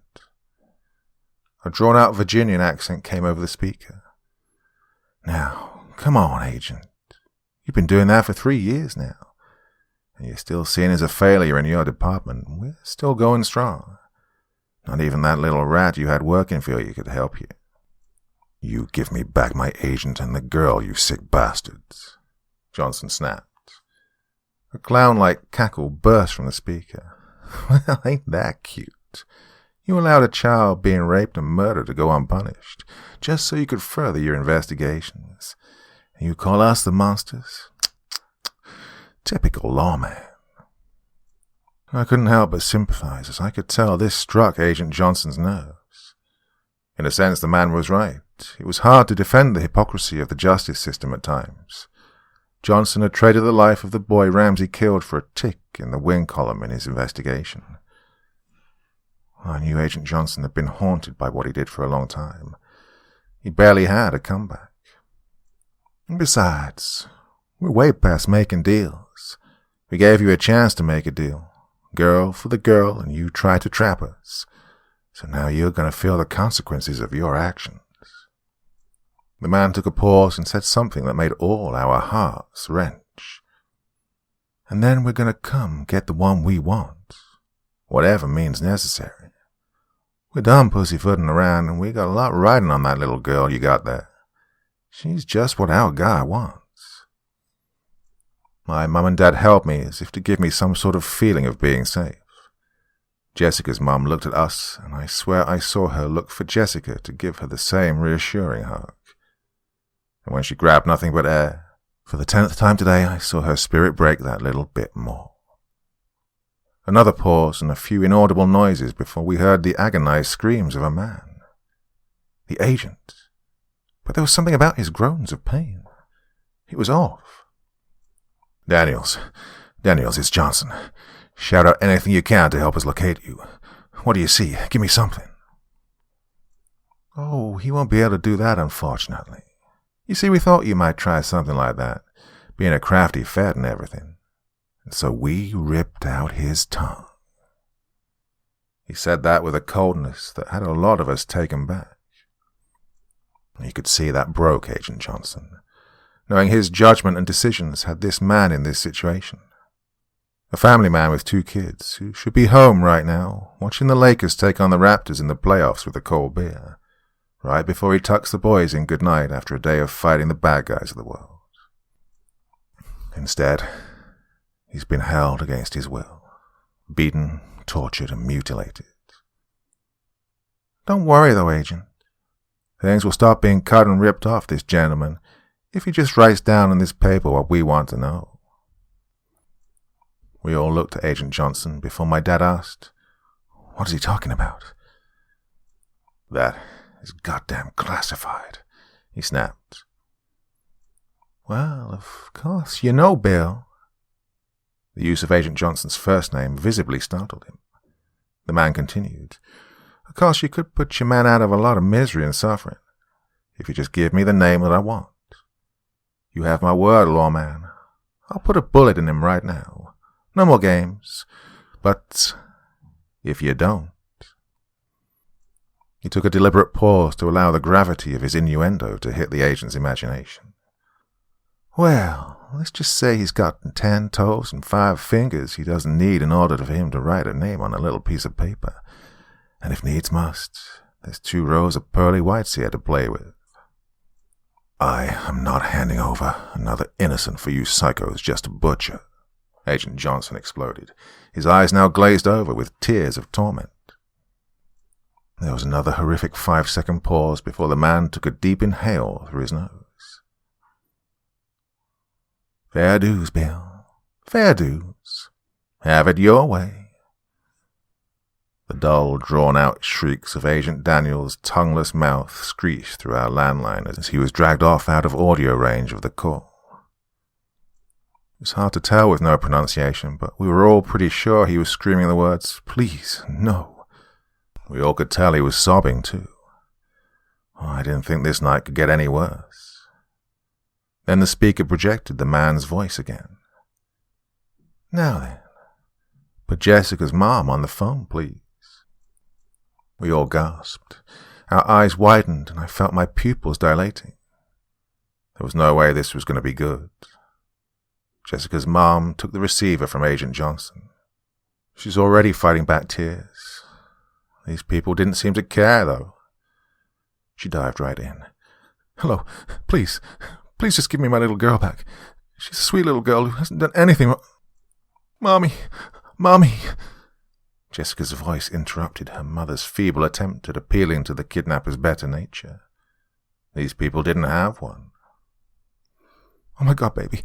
Yes, I'm here. Everything's going to be okay. I'm here, and we're going to get you home, I promise." The man came back on the phone. "Hello, Mrs. Adams. I need you to know that this isn't anything personal. It's just business." Scrap what I said earlier. This right here. This was the worst moment of my life. This was when we all knew. This isn't the way I wanted it to go down, honestly. He almost sounded sincere. The FBI have stepped on our toes one too many times, and they've made us very angry. A message needs to be sent. I hope you understand. Oh, please tell the Matthews family that we'll see them very soon. That debt is still owed, and we will collect. Jessica's mum knew at this point what was to come. All she could do was to find the strength to try and comfort her little girl and be there for her in what was no doubt unimaginable hell for her. The image of her shaken frame and tears bursting from her eyes will forever stay with me. To her credit, she did her best to remain strong, telling Jessica everything would be okay. She started to sing her the lullaby down the phone from when Jess was 5 years old and under the weather. The song always made her feel better. Every kid has that one song their mum sings to them when they need comfort and warmth.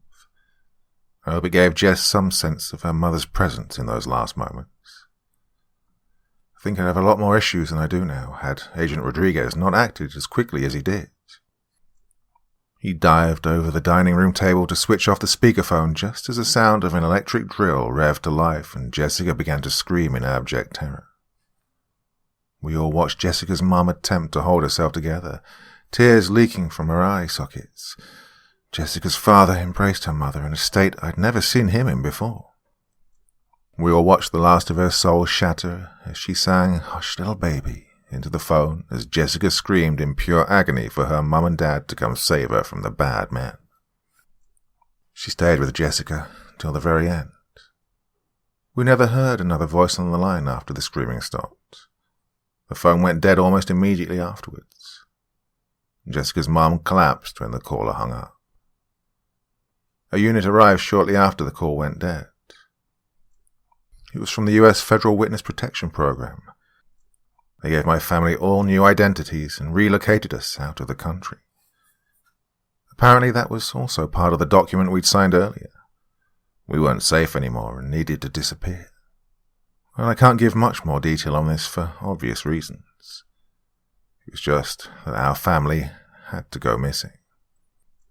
Well, the FBI concluded it was unlikely the swarm would come for Jessica's parents. Their debt was paid, and they'd hurt them enough. We said our emotion-packed goodbyes and offered what fortuitous condolences we could muster. We packed our essential items in the 10 minutes we had before a black sedan came to collect us with a SWAT team escort sandwiching our ride. And I watched my home for the last 13 years fade away into the distance as me and my parents embarked on our new life, away from this nightmare. Apparently, while we were being removed from the country, the FBI finally traced the call made to our landline. It led to a remote location way off the grid just outside of our state. The FBI and evidence response team followed up to some old abandoned storage facility. There, they found the remains of 3 bodies: Daniels, Ramsey, and Jess. We were told one was totally dismembered. One was hanging by their neck from barbed wire attached to the roof support beams, and the other had been drowned in boiling hot oil. They didn't tell us which was which, but when Jessica's mom went to identify her body, that was the final straw. She committed suicide the next day by overdosing on a prescription diazepam. Her father is reportedly still alive, but by all accounts he's turned to a life of alcohol and antidepressants. Our handler says she doubts she'll see out the year at the rate he's going. It always hurts to hear the lasting damage of this horrendous event. I hope they all find each other again someday. Well, me and my family have settled now in our new home. We're making a go at a normal life, but we will all forever be molded by the events of that one night. I won't walk anywhere alone. I have severe separation anxiety, and it's affected a lot of my romantic relationships. I can't keep a boyfriend for longer than a month, as I can't talk to any of my boyfriends about my issues and where they stem from, as it's against my WITSEC agreement. Our case handler says we're the luckiest people she's ever met, and we need to embrace this gift that we've been given. We're the only family to have ever been targeted by the swarm and make it out alive. All the other families out there like me and my parents weren't as fortunate. Well, I doubt I'd use the words lucky and fortunate. Our handler wasn't there that night listening to those people die in some dark, dingy old building screaming for mercy. But at the same time, I do get where she's coming from. I always read the online news articles from my old town and surrounding states to keep an eye on the alarming number of rising missing person cases. It's horrifying, mainly young girls too, who just vanish from their homes and neighborhoods without a trace. The swarm is responsible, I know it. Well, even though I'm told I'm safe now and getting on with the rest of my life, I always find myself coming back to 3 things from that night. 1. The look of Jessica's mum's heartbreaking as she sung her baby to sleep for the final time, a moment that haunts me on dark nights. 2. The last moment me and Jessica shared together before she was taken, that lingering warm smile we gave each other as she stood in my bedroom doorway, a treasure I truly hold dearly on those same dark nights. And 3. The comment Agent Johnson quoted about Damon Ramsey in regards to his own WITSEC agreement protecting him from the swarm. When it comes to these people that we're dealing with, there's no such thing as immunity.